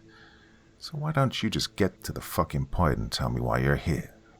I asked, getting sick of his psychological warfare bullshit. Then, for what felt like the 1,000th time tonight, Cassidy's sadistic grin rose to the surface, and he sauntered over to the sliding doors that led out of my 4th-floor balcony. He grabbed the cord and turned to me. In his best game show voice, he said, "Oh, let's see what's behind door number 1, and pulled down hard. The curtain split down the middle, and both sides slid apart, revealing my balcony. There, sat duct-taped to the garden chair, badly beaten, barely conscious, was Ramos. I jolted towards Cassidy in a rage. He pulled out a lighter and wagged his finger at me like I was a naughty school kid. He pulled the sliding door a few inches open, and let the unmistakable aroma of gasoline creep its way into the room. I had a little left over from Marlowe, so Cassidy began to speak before I cut him off. I don't care what it is. I'll do it. Just please don't hurt him. Besides, you like that and every vehicle with a blue light will descend on this hotel. You'll never get away. Whatever you came here for, I'll do it. But only if you spare his life. Please, I'm begging you, I pleaded with Cassidy, something I thought I'd never do. Oh, you're no fun. I thought I'd at least get to set him a little on fire to make you play ball, but fine, let's roll, Cassidy said in a spoiled child's voice. Okay, so you'll agree that I'm one of, if not the, most wanted man in Canada here. I've got a car outside, but it's useless while I drive it. At the border, they'll likely have my picture, and it'll all end nasty for both parties. However, if a decorated federal agent who's been assisting the RCMP rocks up to the border, claiming he's heading back to the States, well, that's much less likely to arouse suspicion. Cassidy held up a pair of keys, jiggling them with his fingertips theatrically. In that moment, I desperately tried to think if there was any way Cassidy knew we had the license plate or the fact Marlowe Kane was dead. No one, including Cassidy, was aware of the secret CCTV recordings at the motel. There was no way he knew it. It'd be a gamble, but it'd be only a matter of time before the vehicle was spotted. Okay, let's go. You make a call from a payphone en route to the border saying you can smell burning coming from room 421. That way I know this room will be entered by the staff and Ramos will get the medical attention he needs. I laid my demands at Cassidy. No, he said bluntly. When we're in Minnesota and only when we've crossed that border shall I make the call. No hold-ups. We could be in the States in a couple of hours. He'll live, don't worry. If I wanted him dead, he would be. So stop bargaining for petty requests and stop wasting my time, Agent, he demanded, handing me the keys. Oh, and, you think of trying anything smart like, say, alerting any unarmed hotel workers, I'll gut them where they stand. Just to fucking spite you. Their blood'll be on your hands, Agent Rodriguez.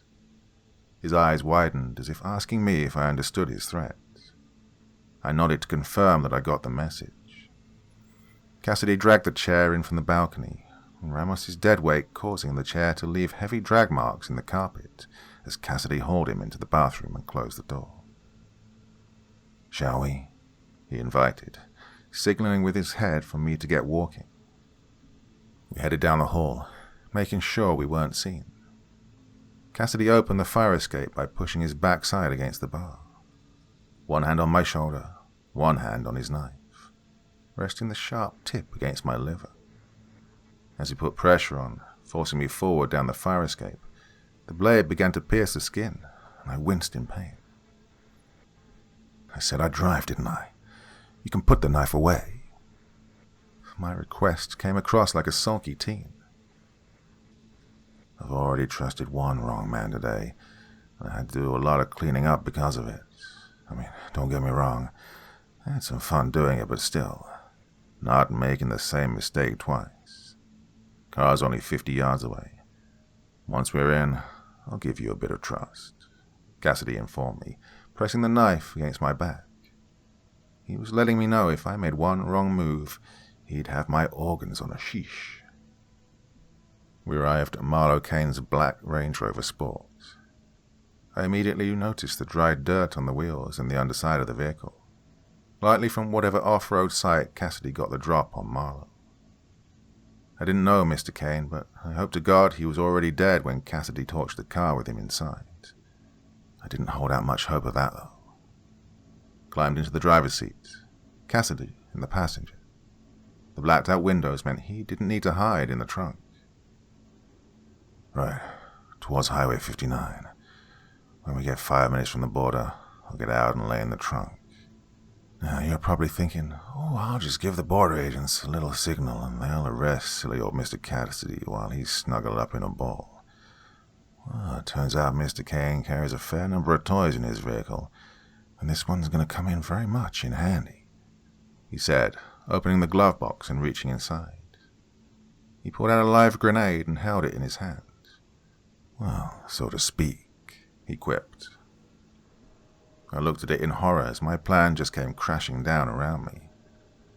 "I get one hint that we ain't going through that border, Agent Rodriguez, and I'll blow us all to fucking Tijuana. Me, you, whichever innocent family men decide to stick their noses in the vehicle. So it's in your best interest that we get through," he said, seriously. He placed the grenade carefully back in the glove box and closed it. He pointed to the road with his knife. I complied and began to drive towards the interstate. Panic had set in. I tried not to show it, but I couldn't help but catastrophize about what would happen if my plan worked. If a set of RCMP or Winnipeg PD officers pulled over our car, if I couldn't stop him before he reached inside that glove box, then more innocent people would die. But still, I told myself there was a chance I could. He may gut me as promised, but I wasn't sure if I cared. As long as I knew it was his last kill as a free man, and it would be totally worth it. As long as we didn't make it to the border, I had a chance. However, as Cassidy and I began to make our way out of Winnipeg, I noticed he was directing me a slightly longer route. I'd be following the satellite navigation instructions only for him to tell me to take a left or right and reroute back to the shortest way. I had a really sinking feeling of what he was doing. "Can we just stick to the route? I want you over that line so Ramos can get the help he needs." I fished for an explanation of the diversions, but his reply broke my spirit. "Just do as I say. I want to avoid the traffic cameras. For all I know, the police are trying to track down Marlo Kane after he showed up at that car wash, impersonating a police officer. And for all I know, Morgan Price has reported him missing." Cassidy pouted a frown as he brainstormed. I looked at him. My disbelief was clearly apparent, as Cassidy couldn't help but grin. "Oh, that hurts. It really does. I thought you, of all people, would know I'd have everything thought through, just in case I needed to leave town quietly. I mean, did I think I'd have Tony fucking Soprano gunning for me? Hell no. But life is funny like that, I guess." He smiled off into the distance, clearly amused at the irony. "You're just being paranoid," I claimed, trying to hide my distress. "Last we saw Marlo Kane, he was alive. Nobody turned up. If anything, RCMP think you're in the rental car, trying to get it cleaned and head back to wherever you've been holed up for the past 6 months. I'd know. That's the profile I gave them. Trust me, this car is the last place they think you'll be," I said confidently. I stared forward, watching the roads. I had a sudden realization that Holloway had asked Detective Walsh and Michaels to set up checkpoints on the city limits. I began to prepare myself to snatch the grenade when we got to it, but at the same time trying to keep the look of a man not plodding away in his mind. However, it quickly became clear we'd now left Winnipeg and were out in the empty countryland of Providence Trucking Highway 59, just outside Ile-des-Chênes. We encountered no checkpoints and had avoided all the traffic cameras. Nothing to stop the vehicle and nothing to flag the license plate and alert Holloway's team to our whereabouts. I groaned internally and tried desperately to think of a plan B. It was at this point I noticed time had gone by and Cassidy hadn't said a word.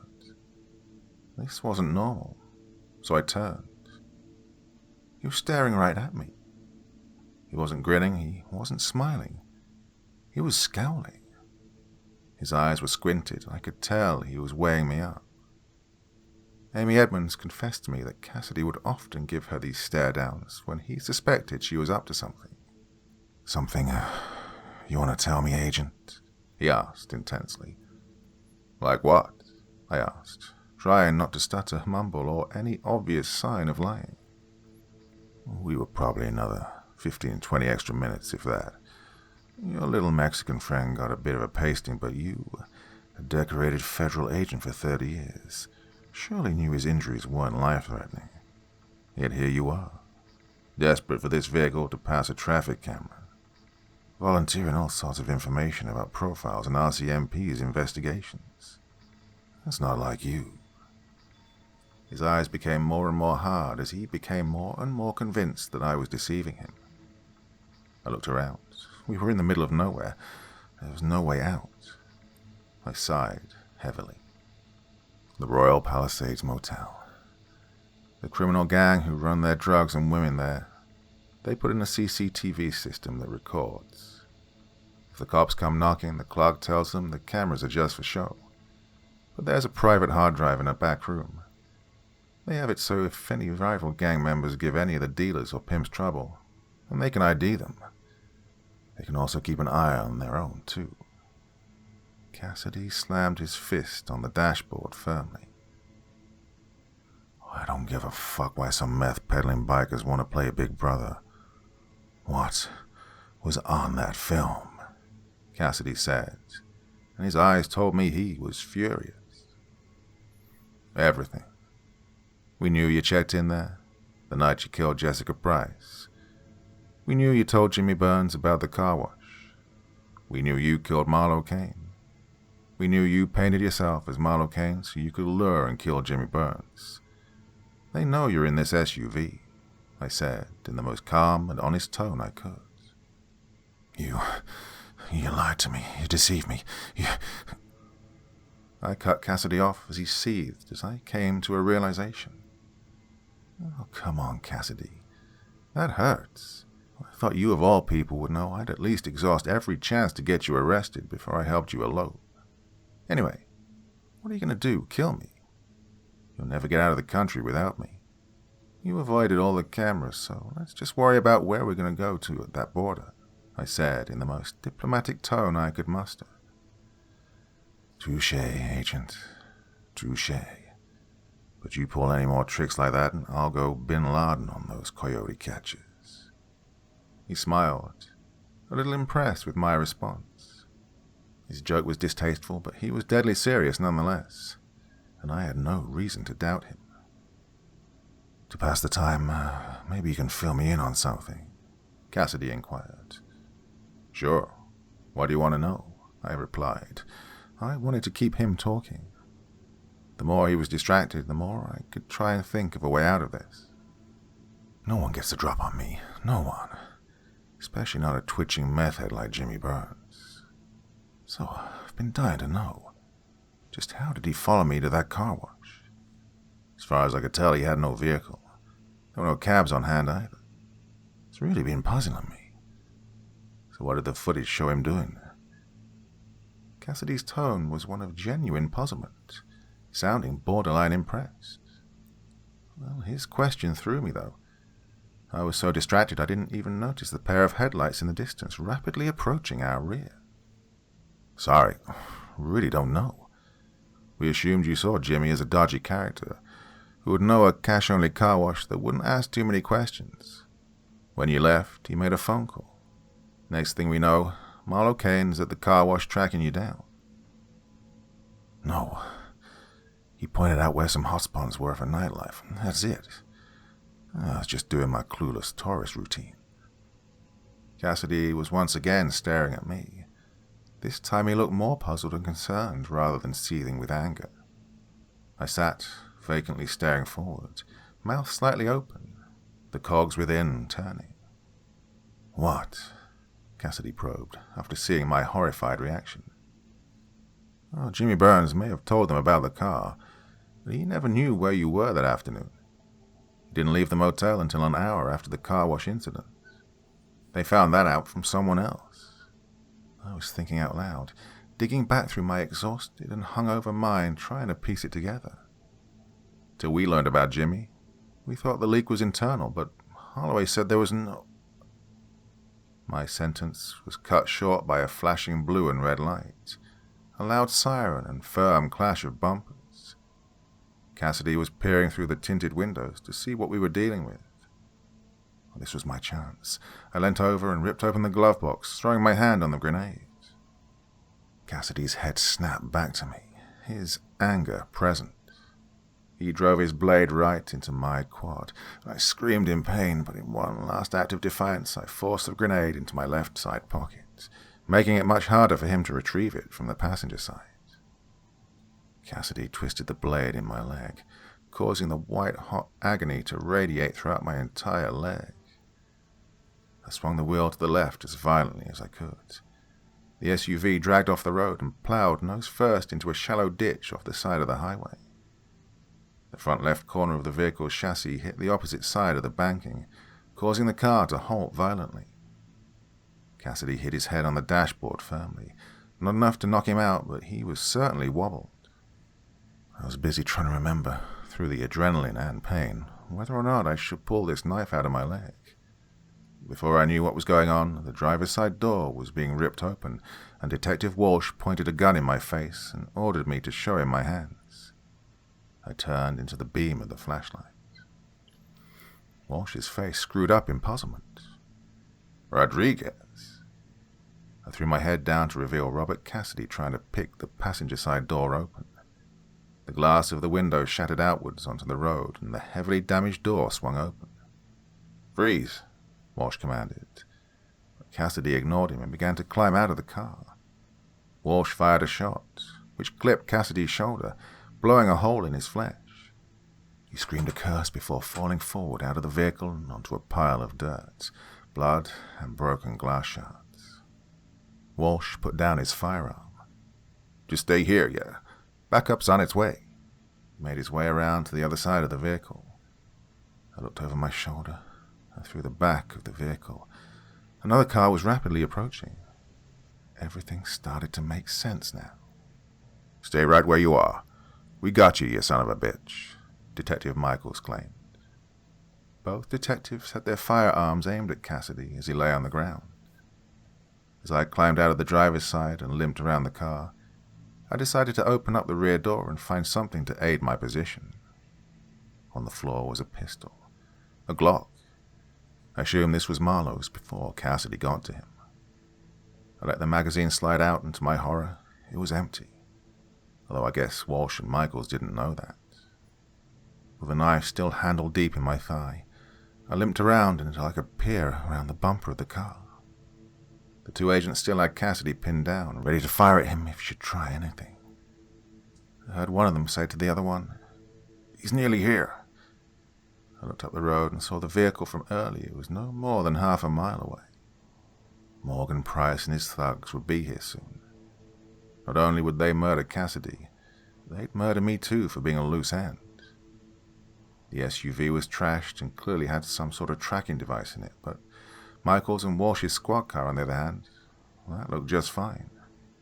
The engine was still running too. "Put your fucking guns down," I shouted, protruding from my cover and aiming my unloaded weapon at the two officers. "Agent Rodriguez, what are you doing? Did you hit your head?" Walsh asked, half concerned, half furious. "Put that firearm down and go and wait in the back of the car," Michaels added. "You corrupt assholes. I'm not going anywhere with you, and you two are not handing him over to Morgan Price for the payoff," I ordered, slowly but surely making my way around the vehicle. I backed up towards Cassidy and whispered, "Can you run?" To which he smirked and replied, "Run where?" "That fucking car," I responded, not taking my eyes off the two detectives in front of me. They were making their way towards me, holding their guns slightly off aim and their hands up as if to try and calm the situation. I, meanwhile, continued to point my gun at whoever moved closest. "If we got to their car, you just tell me my only option is to hand myself in. I can see why you want to run, and I'll take my chances here," Cassidy said, now sat upright, his hand covering the bloody wound in his shoulder. "Besides, you ain't going far with that thing stuck in you," he said, referring to the knife still agonizing every fiber of my right leg. I hated to admit it, but the son of a bitch was right. The car that had been approaching now pulled up to around 20 yards behind the detectives, and the door opened. "What the hell do you mean, corrupt? You're the one protecting that animal. Now, I don't know where this is coming from, Agent, but I need you to... Well, I cut off Walsh with my own rant.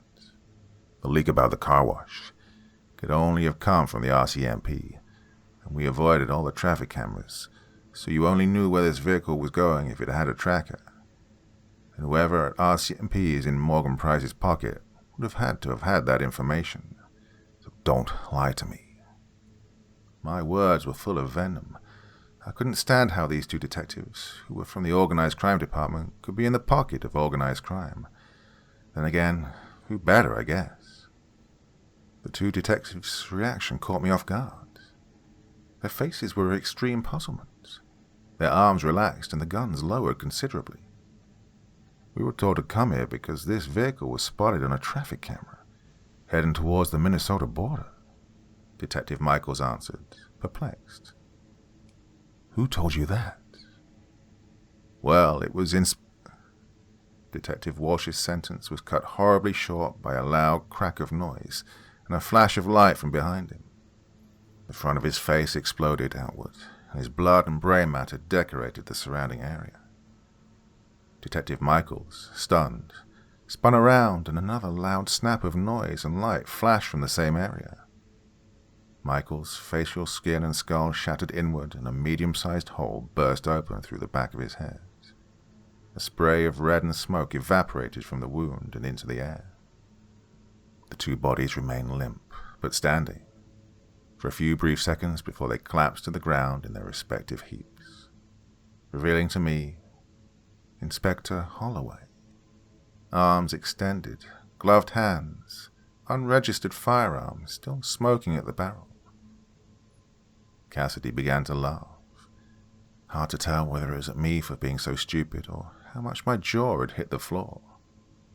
Holloway walked right up to him and stomped his boot into his face hard, knocking him into semi-consciousness. "Shut up," he instructed. "Oh, you son of a bitch," I screamed. I pulled the trigger in a moment of blind rage. The firing pin clicked when it didn't hit the butt of the bullet, and in that moment, he knew I was bluffing. I closed my eyes in anger at myself. He grabbed the knife in my leg and yanked it to the side, and I screamed in pain, dropped the empty gun, and fell to the ground alongside Cassidy. He kicked the gun away and pulled out a roll of duct tape. He secured my hands and feet together, and the same went for Cassidy, not before wiping the gun used to kill Michaels and Walsh and placing it into Cassidy's hands. He then threw it to the side of the road. Holloway pulled out a burner phone from his sock and dialed a number. "Hey, it's me. Yeah, I've tracked them down. I also got those two detectives that have been prying into your business. No, you don't have to worry about that. RCMP will think Cassidy tried to kill them when they pulled over. Just follow the GPS on Marlowe's SUV out to Highway 59. I've got Cassidy here, alive and kicking. $3 million? Yep, we had a deal, right? Transport out of the country like we agreed? Thank you, Mr. Price. I'll see you when you get here." He put the phone down, removed the SIM card, dropped it on the road, and stamped on the device hard. "I'm sorry things had to go this way, James," Holloway said, igniting the SIM card on fire with his lighter and watching it melt. His gaze met mine. He spotted my scowl and took that to mean I didn't believe him. Honestly, I mean that. But this was just too much of a good opportunity to leave to someone else. I really didn't know Cassidy had taken you. You were meant to be a part of this, James. But now, well, you're a loose end. And come on, 2 dead RCMP agents, 1 dead ex-FBI. There's no way I could spend that $3 million here in Canada, not without looking over my shoulder every day for the rest of my life. The only way is to make it look like Cassidy killed the 4 of us and got away. That way the manhunt is on him, not me. So I'm just going to wrap this situation up and I'm out of here. Morgan Price has me on a private jet, case full of money, living it up in Cancun for the rest of my days, Holloway informed us, as he rearranged the bodies, making the scene look the way he wanted it to. "What's the plan then, Holloway?" Cassidy asked, coming round from the blow. "Well, after we got a hit on the ANPR camera, We devised that you were making a run for the border. We simply didn't anticipate that you had some firepower and you killed both Detective Walsh and Michaels. You then kidnapped me and James, so you had leverage or assistance in leaving the country. James and I will be presumed dead. Well, they'll be right about James, but I'll be free to live out the rest of my days under my new name, Marcus Brimage," he said, waving his hand across the sky, as if picturing his name in lights. Cassidy scoffed. "Wow, sounds like a real asshole, to be honest," he said humorously. Holloway scowled, grabbed Cassidy by his shirt collar, and laid 6 solid right crosses to his nose and mouth, all while saying, "I said shut the fuck up." Cassidy chuckled through his blood-oozing gums. He broke into full laughter as the red liquid seeped its way out of his nose and teeth, making its way to his chin and dripping onto his shirt and trousers.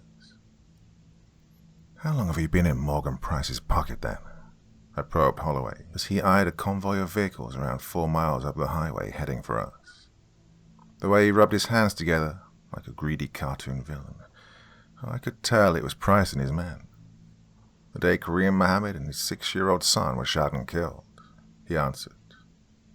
I looked up at him, waiting for him to elaborate. He didn't, so I probed again. "Is that when you were scapegoated?" I asked.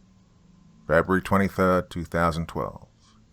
I was leader of counter-terrorism. Real high flyer, believe it or not. I wasn't some cold case rapist chaser like I am now. I had a wife, kids that I saw, kids that respected me. The powers that be decided to throw an op together without adequate prep. They gave a shoot-to-kill order on the target. The intel told us that in apartment 56 of the Sergeant Park apartment block, a terrorist known as Allah Akbar was building an IED capable of wiping out its entire intended target, the Air Canada Center. The operation was rushed, so I presented my misgivings. They were ignored, of course, because the top brass wanted to look tough on terrorism. Anyway, the team stormed the flat. The occupant turned around wearing a suicide vest. 3 armed officers blew 6 holes in him and his vest. Except 2 things. One of the screws on the door number had come loose, causing it to swing upside down. Those idiots, in their haste, broke into apartment 59, not 56. And that suicide vest was a chest sling containing his baby boy.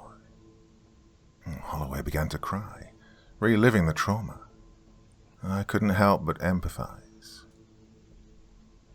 The chief supers, or the gunmen, or frickin' both, none of them wanted to admit they'd killed an innocent man. So guess who was made the scapegoat? This question was clearly rhetorical. I was demoted, began to drink, lash out. My wife divorced me. The kids saw me as a bitter old drunk.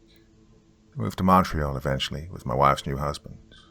Transferred away from Ontario for a fresh start. I got stuck on cold cases. Dick pay, 0 respect.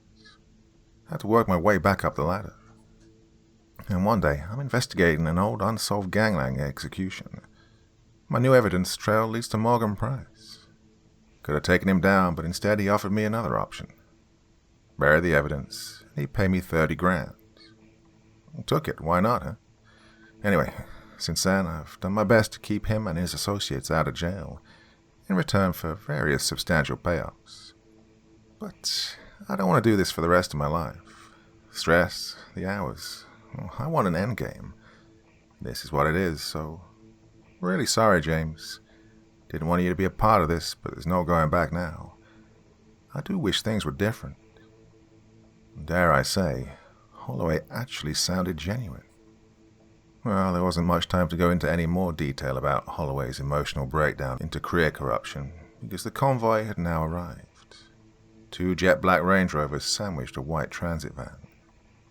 I noticed a car stayed back around a mile, presumably to make sure any innocent rubberneckers turned their nosy asses around and went another way. Nothing to see here. 8 men, 2 in each rover, 4 in the van. The 4 men in the van were big, burly men, wearing dark combat gear with black balaclavas. The 2 men in the rear rover also in similar gear. They both branded sawn-off shotguns, They aimed them at me and Cassidy. Meanwhile, the front rover's passenger door opened and out stepped Morgan Price, suited and booted to the nines, black leather gloves protruding from the sleeves of his 7,000 black wool overcoat. He approached me and the man who butchered his daughter. He got within mere inches of our faces. He squatted right down and his hard, steely blue eyes bored holes into our souls.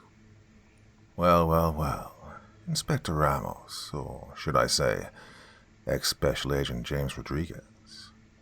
The man who botched a manhunt that led this man, Robert Cassidy, right here to Canada, he said coldly.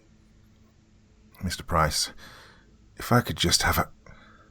My sentence was cut short by his rock-solid forehead slamming into the bridge of my unprotected nose. The bone shattered and the blood exploded onto my mouth and chin. Price's breathing was heavy with rage. I could tell I was in as much shit as Cassidy.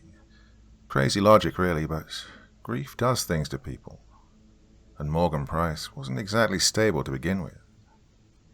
As I nursed my wound, the driver of Price's SUV was already out of the vehicle and opening up the rear left side passenger door.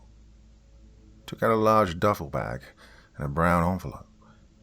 He walked up to Holloway, who had an anxious look on his face as he stared at Morgan Price's intimidating physique hunching over my bloody body.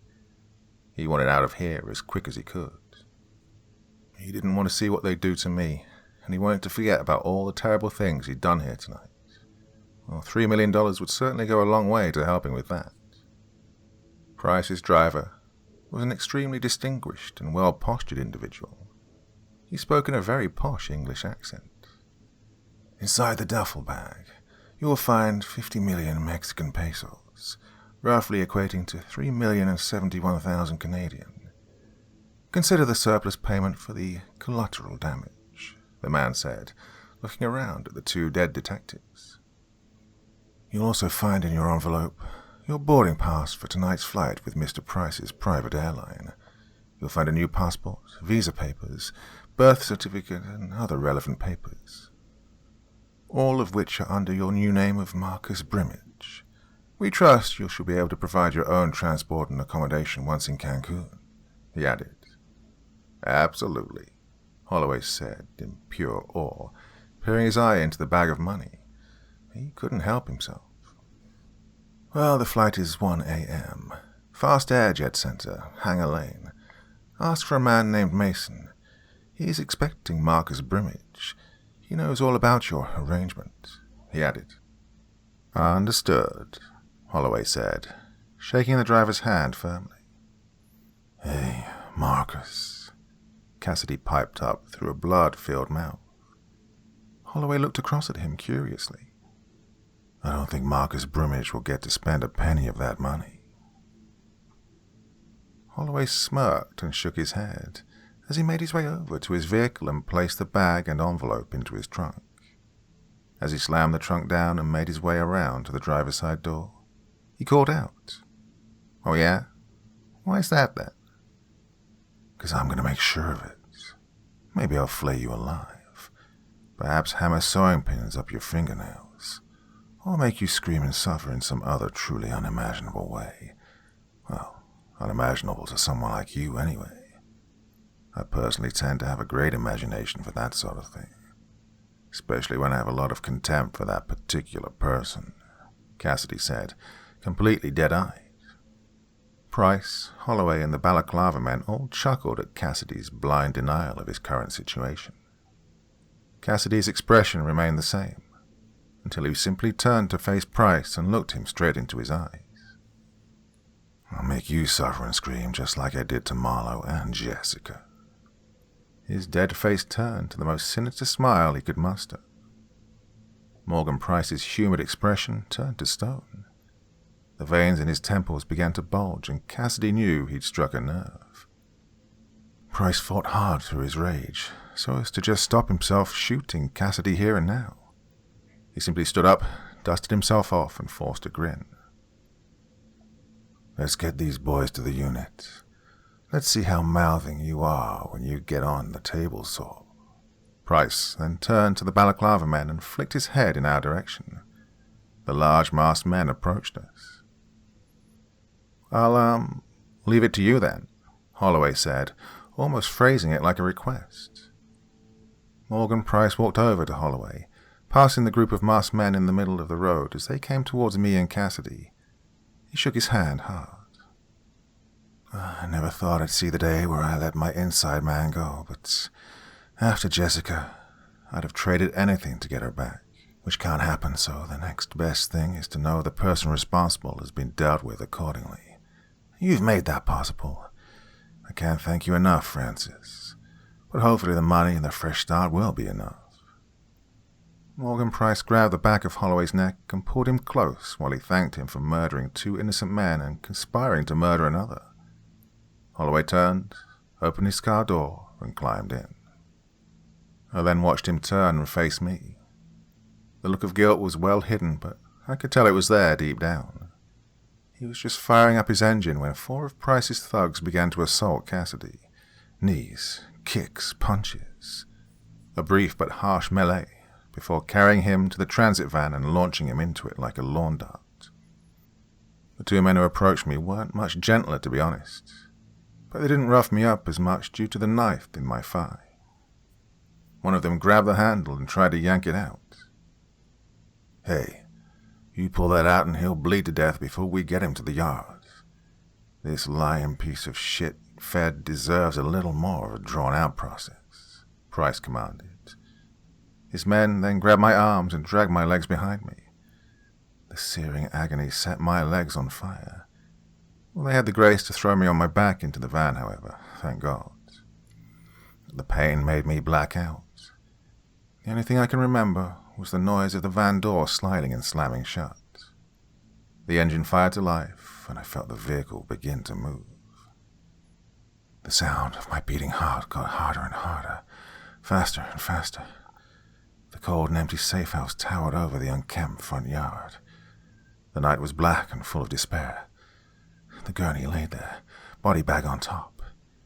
I approached, looking down at the form of a body inside.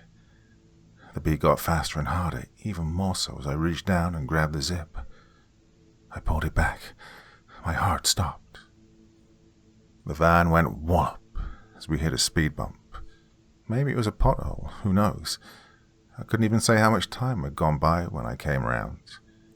I couldn't say if we'd gone north, south, east, or west. I didn't even know if we were still in Canada. I just knew we were still moving. I came around to see Cassidy sat up right in the corner of the van, staring at me. I looked at him, giving him a questioning look. He squinted slightly. He was grinning, too. Hard to tell, though. His face was a mess. Looks like I'm not the only one with a few scars from that night, Cassidy said, provocatively. Don't know what you mean, I said, shrugging off his psychological bullshit. You dream about him, don't you? Your friend, the one I killed. Wincy, was it? He said dramatically, thinking and searching his memory. Quincy, I snapped. That's it. Sorry. I called him Wincy because of how he squirmed in that chair. I came out of my daze quickly. I began to writhe and throw myself at Cassidy in an attempt to attack him. It was too hard, though. Between the large bowing knife in my thigh and the cracked ribs from the thugs, well, Cassidy just chuckled and smiled through his crimson mask. That'll do, he said, seemingly pleased with my reaction. Nearly showtime, he added. I lay there considering the meaning of his words, when suddenly the vehicles came to a steady halt. The side door slid open. The masked men swarmed inside and dragged both of us out violently. We were way off the grid, somewhere with no witnesses, somewhere no one would hear us scream. We were at an unmarked warehouse, likely a storage facility for Manitoba Construction Limited. Contract, steel, lumber, drugs, guns, people, and so on. We were forced inside and into the main hangar. 2 metal chairs sat ominously in the center of the room. Around 10 feet from the chairs was a table saw, a pretty large one, definitely big enough to fit a grown man on it. As we stood in the room, one of the masked men entered one of the rooms and brought out a metal porter trolley. It was filled with tools of obscene torture. Scalpels, drills, pliers, bolt cutters, you name it. Meanwhile, one of the other masked men set up a camera tripod and gave a thumbs up to Price, signaling everything was good to go. Cassidy turned to me, and with a smile he winked. He began saying to no one in particular, "So I guess those are the tools you're going to use to inflict horrifying pain on me and the Fed." Price was beginning to get agitated at Cassidy, and him not showing an inch of fear. Price was clearly a man used to having men tremble at his feet. "Yes, first we will kill the Fed. His negligence may have led you to Canada, and he also tried to protect you by lying to my face. But he did not rape and murder my baby girl. So while his death shall be brutal, it shall be nothing compared to what my boys have in store for you. They'll batter, maim, and sever every inch of you from head to toe. Remove all your toes and fingernails, your eyelids, and then your teeth.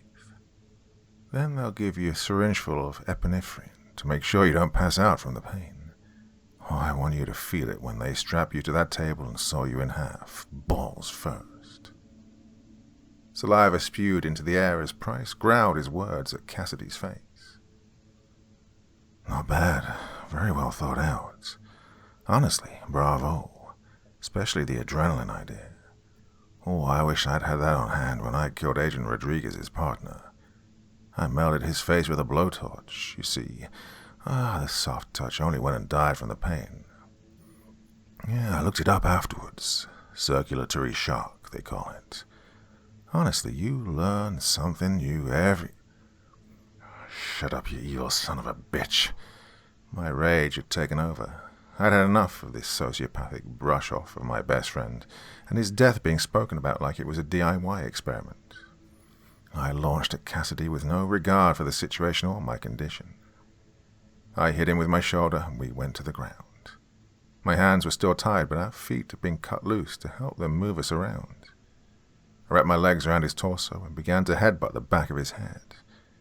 In my fit of anger, I completely lost my mind, blocking out the agony in my thigh, before going all Mike Tyson and sinking my teeth into his ear. Well, the group of men were chuckling at our tussle on the floor. It probably did look amusing with no hands involved. I didn't think so at the time. I just really wanted to hurt him. Price snapped at his men and told them to split us up. The men raced over, pulled us apart, and dragged us over to the chairs. They sat us down, arms behind our backs, feet taped to the chair legs. Price walked up to the camera tripod, looked down its lens, and simply said, "Jessica, I'm sorry I couldn't protect you from this man, but I promise I will make him suffer. This is for you, baby girl." He then turned to us both and said, "As much as I'd love to be the one to mutilate you and destroy you both for your parts in this, I'm a target for law enforcement, and should anything ever come back to me, well, I have motive. I need to make sure I am far, far away from this. I need a watertight alibi should anything come back to bite me. Well, no one should ever find your bodies. A man like me didn't get where he is today by taking pointless chances. This recording, though, means that any time I think of Jessica, I can watch this. Give me some real comfort, at least, knowing you got what you deserve." Price's words had some real venom behind them.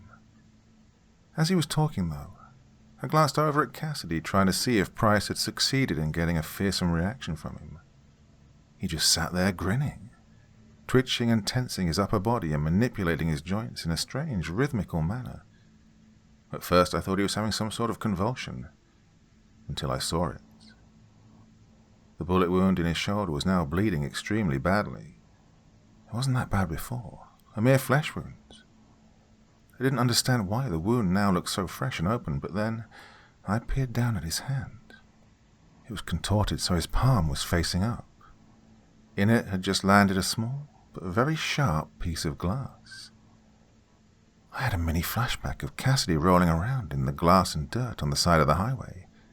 Him sitting up, his hand firmly covering the wound, applying plenty of pressure.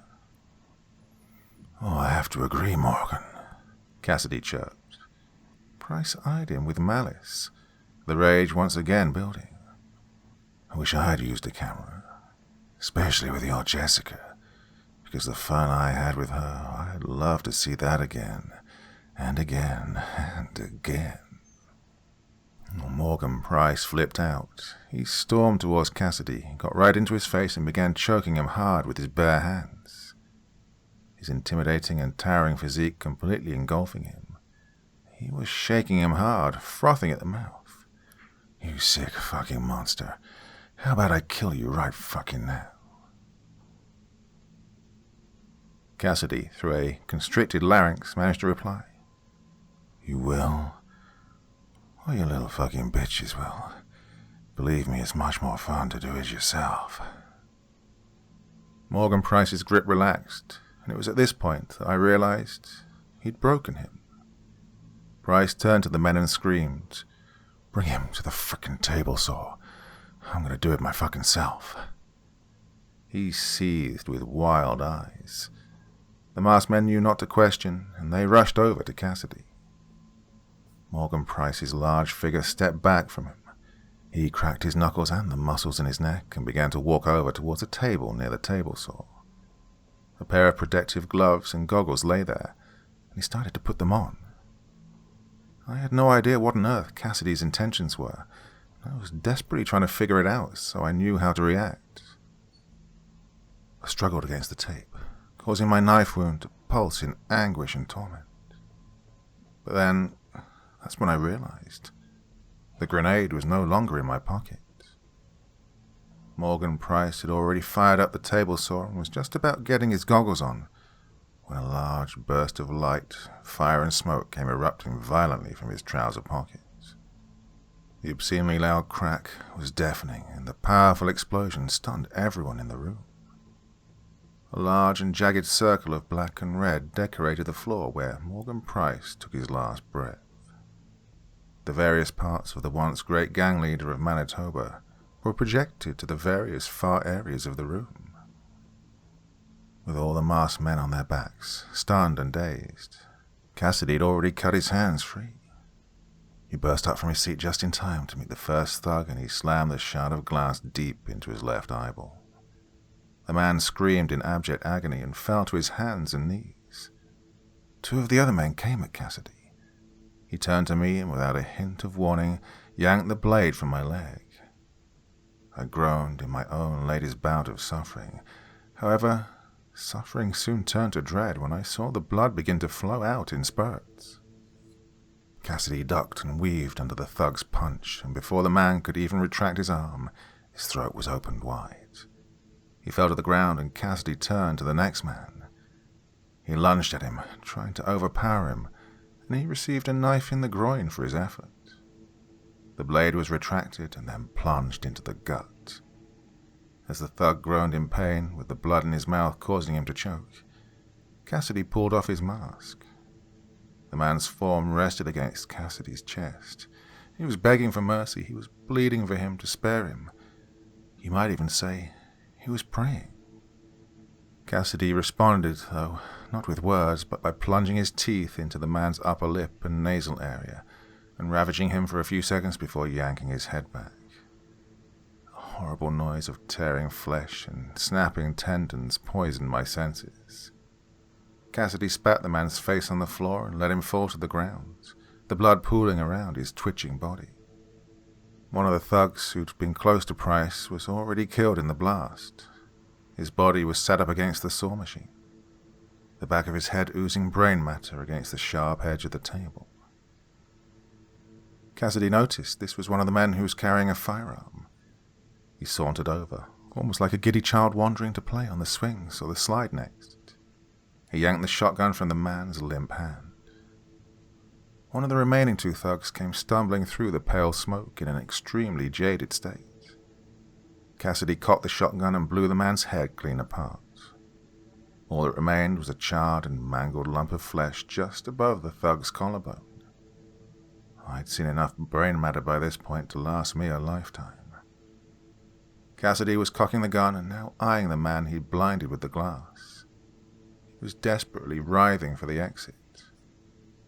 Cassidy slowly sauntered over, like a lion stalking the wounded buffalo, and with no warning stamped down hard on the man's elbow. The arm hyperextended, and the bone came bursting through the other side. The man screamed even louder. I didn't think that was possible. Cassidy then raised the knife and drove it down hard through the back of the man's kneecap. Again, the man really surprised me with the volume of his cry. Cassidy, with his back to me, began to pull the man's mask off. In my woozy state, I managed to do a bit of maths. 4 men in the van, 2 in the car. 6 men. Oh, shit. 1 left. I began to panic and look around.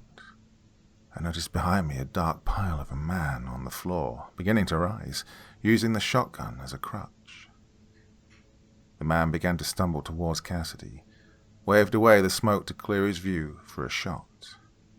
Cassidy was too busy asking the man on the floor questions to notice he was now in this man's sight. Maybe he got in my head and I did need him to feel like I had a purpose, or maybe I just believe in the justice system and wanted Cassidy to serve time for his crimes. But either way, I decided that this wasn't how I wanted it to go. I lunged to my right, with what might I had left in me, and forced the chair to fall to its side. The loud sound of clattering metal on concrete, as well as what verbal warning I could muster, was just enough to register with Cassidy over the noise of the table saw, and he turned to see the man who had just knocked off balance. Cassidy's shotgun was already cocked and loaded, so he was favorite to win this duel, and he didn't disappoint. A loud pop and a flash of light exploded from the barrel. The man flew back around a foot or 2, hitting the floor hard. The smoke rose off his chest, that now looked like Oscar Pistorius' bathroom door. Cassidy turned his attention back to the man he'd crippled and blinded. Now, where were we? Oh yes, where are we? Can you tell me that? Got a zip code or anything? If I tell you, will you please let me go? The man cried, not knowing which wound to nurse with his one good arm. Of course, Cassidy answered flatly. West Kildonian Industrial Park, Unit 45. Now please, please, the man screamed, begging with his one good arm held up in surrender. Yeah, not so tough without your buddies and your scary masks, he sighed in disappointment. Amateurs. He dug in the man's pocket and pulled out a burner phone. He pressed a few keys on it before holding it to his ear. Yes, I'd like to report an explosion and gunfire up at Unit 45 on West Kildonian Industrial Park. Thank you, he said politely before he dropped the phone and stamped on it hard. The operator didn't even have time to respond. He turned back to the man who was sobbing and whimpering on the floor. Cassidy looked at an imaginary watch on his wrist and said whimsically, Police will be here soon. I'm not Google Earth or anything, but judging by where we are, I guess I've got around 15 minutes to spare, give or take.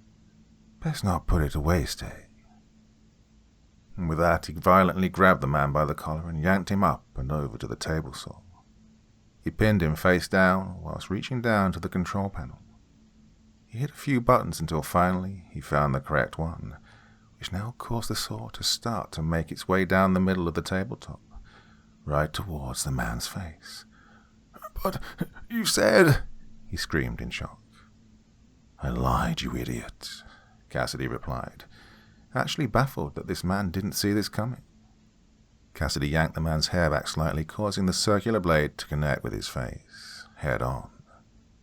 The sound of flesh goring, bone splintering and crunching made me feel weak with nausea, even without the huge blood loss. Finally, the sound of brain and blood spluttering through the split in his skull and spraying around the room was a cue for Cassidy to hit the emergency stop button. He walked away, leaving the man with his head still caught up in the blade, holding him in place. Cassidy now began to approach me with a knife.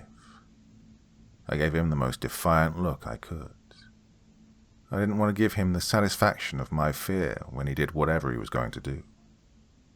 I was surprised, though, when he grabbed the chair next to me and stood it back up.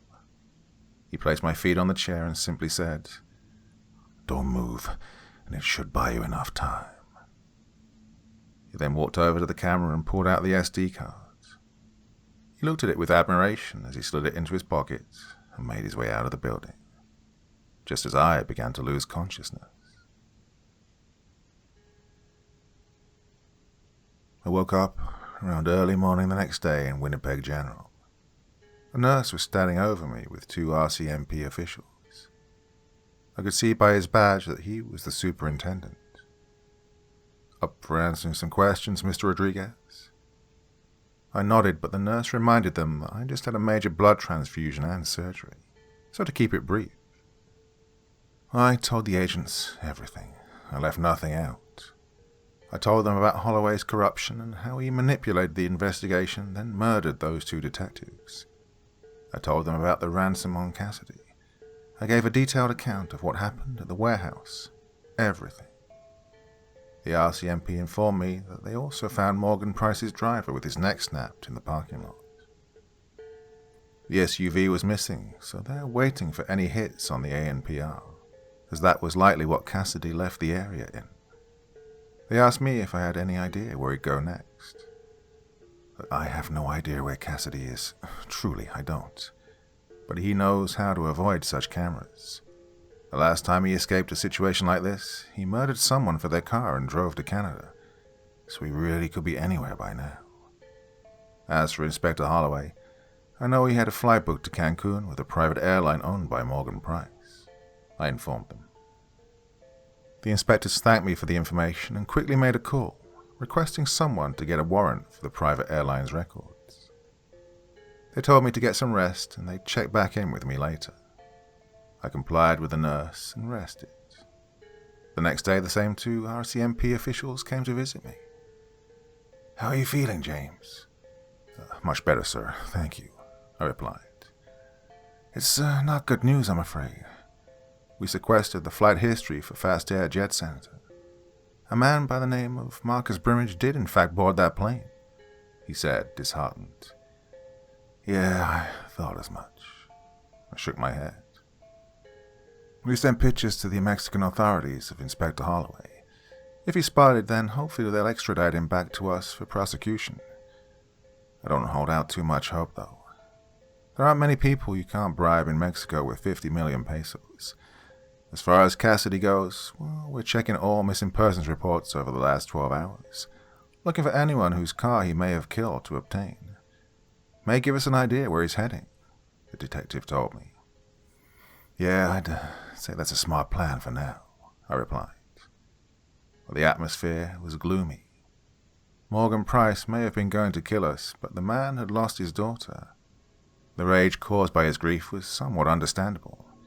However, Holloway was someone who was simply angry at a career setback, although a big one, and used other people's rage and pain as well as manipulating people who trusted him into a big payday. He, as well as Cassidy, a sadistic psychopath who will go on and on murdering at will, if someone didn't put him behind bars or with a bullet. Well, both of them are out there, living their lives, and it truly made us all sick. The detectives wished me a full recovery and left me in peace. With everyone either dead or missing, there was no case to answer right now and certainly no trial to stand. I was free to return to America or stay in Canada. I decided I'd rest for now and think about the next step when I'd been discharged. One morning I awoke to a lanky Mexican teenager with stitches and faded bruising staring down at me with a smile plastered on his face. "Mr. James, how are you? I was told you were here. I saw them bring you in," Ramos exclaimed. I sat up to give him an embrace, only to discover he'd brought his mother along too. She wanted to meet the man who'd saved her son's life. They stayed for a while and asked what my plans were when I was discharged. I said I'd likely return to America to start a PI business, but I wasn't sure yet. The mother, whose name was Anna, wrote their address down and told me if I was ever to return to Canada, I'd have a bed and warm meal any time I needed it. I thanked them for their kindness, and they thanked me for caring like no one else has. I left Winnipeg General after 5 days. I checked out of the hotel officially, although I was given a pretty decent discount for saving one of their staff from being burned alive, and on account of the fact I'd been in hospital for the most part. I packed up my stuff and my files and was on the next flight back to Texas. As the plane ascended into the sky and the vast land of North America became very, very small, I couldn't help but wonder where on that patch of green Robert Cassidy was hiding. After a few weeks, I'd settled in back home. Nothing was in the pipeline work-wise, so I decided to get a dog to keep me company and busy. She's an 8-year-old saddleback German Shepherd from the local rescue center. Her name's Elsa, and she's given me something to get up for in the morning, literally. One morning, we were arriving back from our 7 a.m. hike. I entered my front gate to see a FedEx employee with a large box at my door. He was peering through the glass on my door to see if I was in. I whistled to get his attention. "Oh, sorry. Thank God you're here. This is huge and it needs signing for," the young man babbled to me. Out of curiosity, I signed. I wasn't really expecting anything, but sure, I'll take it, I said, as I commanded Elsa to run inside. The box was big, but wasn't at all heavy. I carried it inside, placed it on my coffee table, and sat down to open it. Inside the box was a slightly smaller box. I opened this smaller box only to find another slightly smaller box. I opened that one too, and again I was greeted with another smaller box. I was puzzled by this point, but I could feel that this next box had something in it. I opened the last box and shot up off my seat with a hit of adrenaline. Inside this box were stacks and stacks of Mexican pesos. On top of the money lay a large Mexican postcard. On the cover, a picture of a family soaking up the sun on the beach with the words, "Wish you were here," printed across the corner in a fancy font. I flipped it over and read the following. "Dear James, sorry it's taken so long to write, but I didn't have your home address. It's amazing what you can find out, though, when you have 50 million pesos. Trust you're healing well. I'm glad. I know my life will be much more fun knowing you're out there somewhere hunting me down. Included in this package is a gift. 15 million pesos. I hope you use this money to fund your search for me. I truly do. Life has become boring for the gazelle without his old friend the lion chasing him down. However, I imagine this will be forwarded to your little Mexican friend in an attempt at cleansing your soul. Do you still see old Wincy when you close your eyes at night? Or is it me that you see when you wake up alone in the dark? I hope it's not so long until we meet again. Perhaps you can answer that in person. Tag, you're it. From your old friend, Marcus Brimage."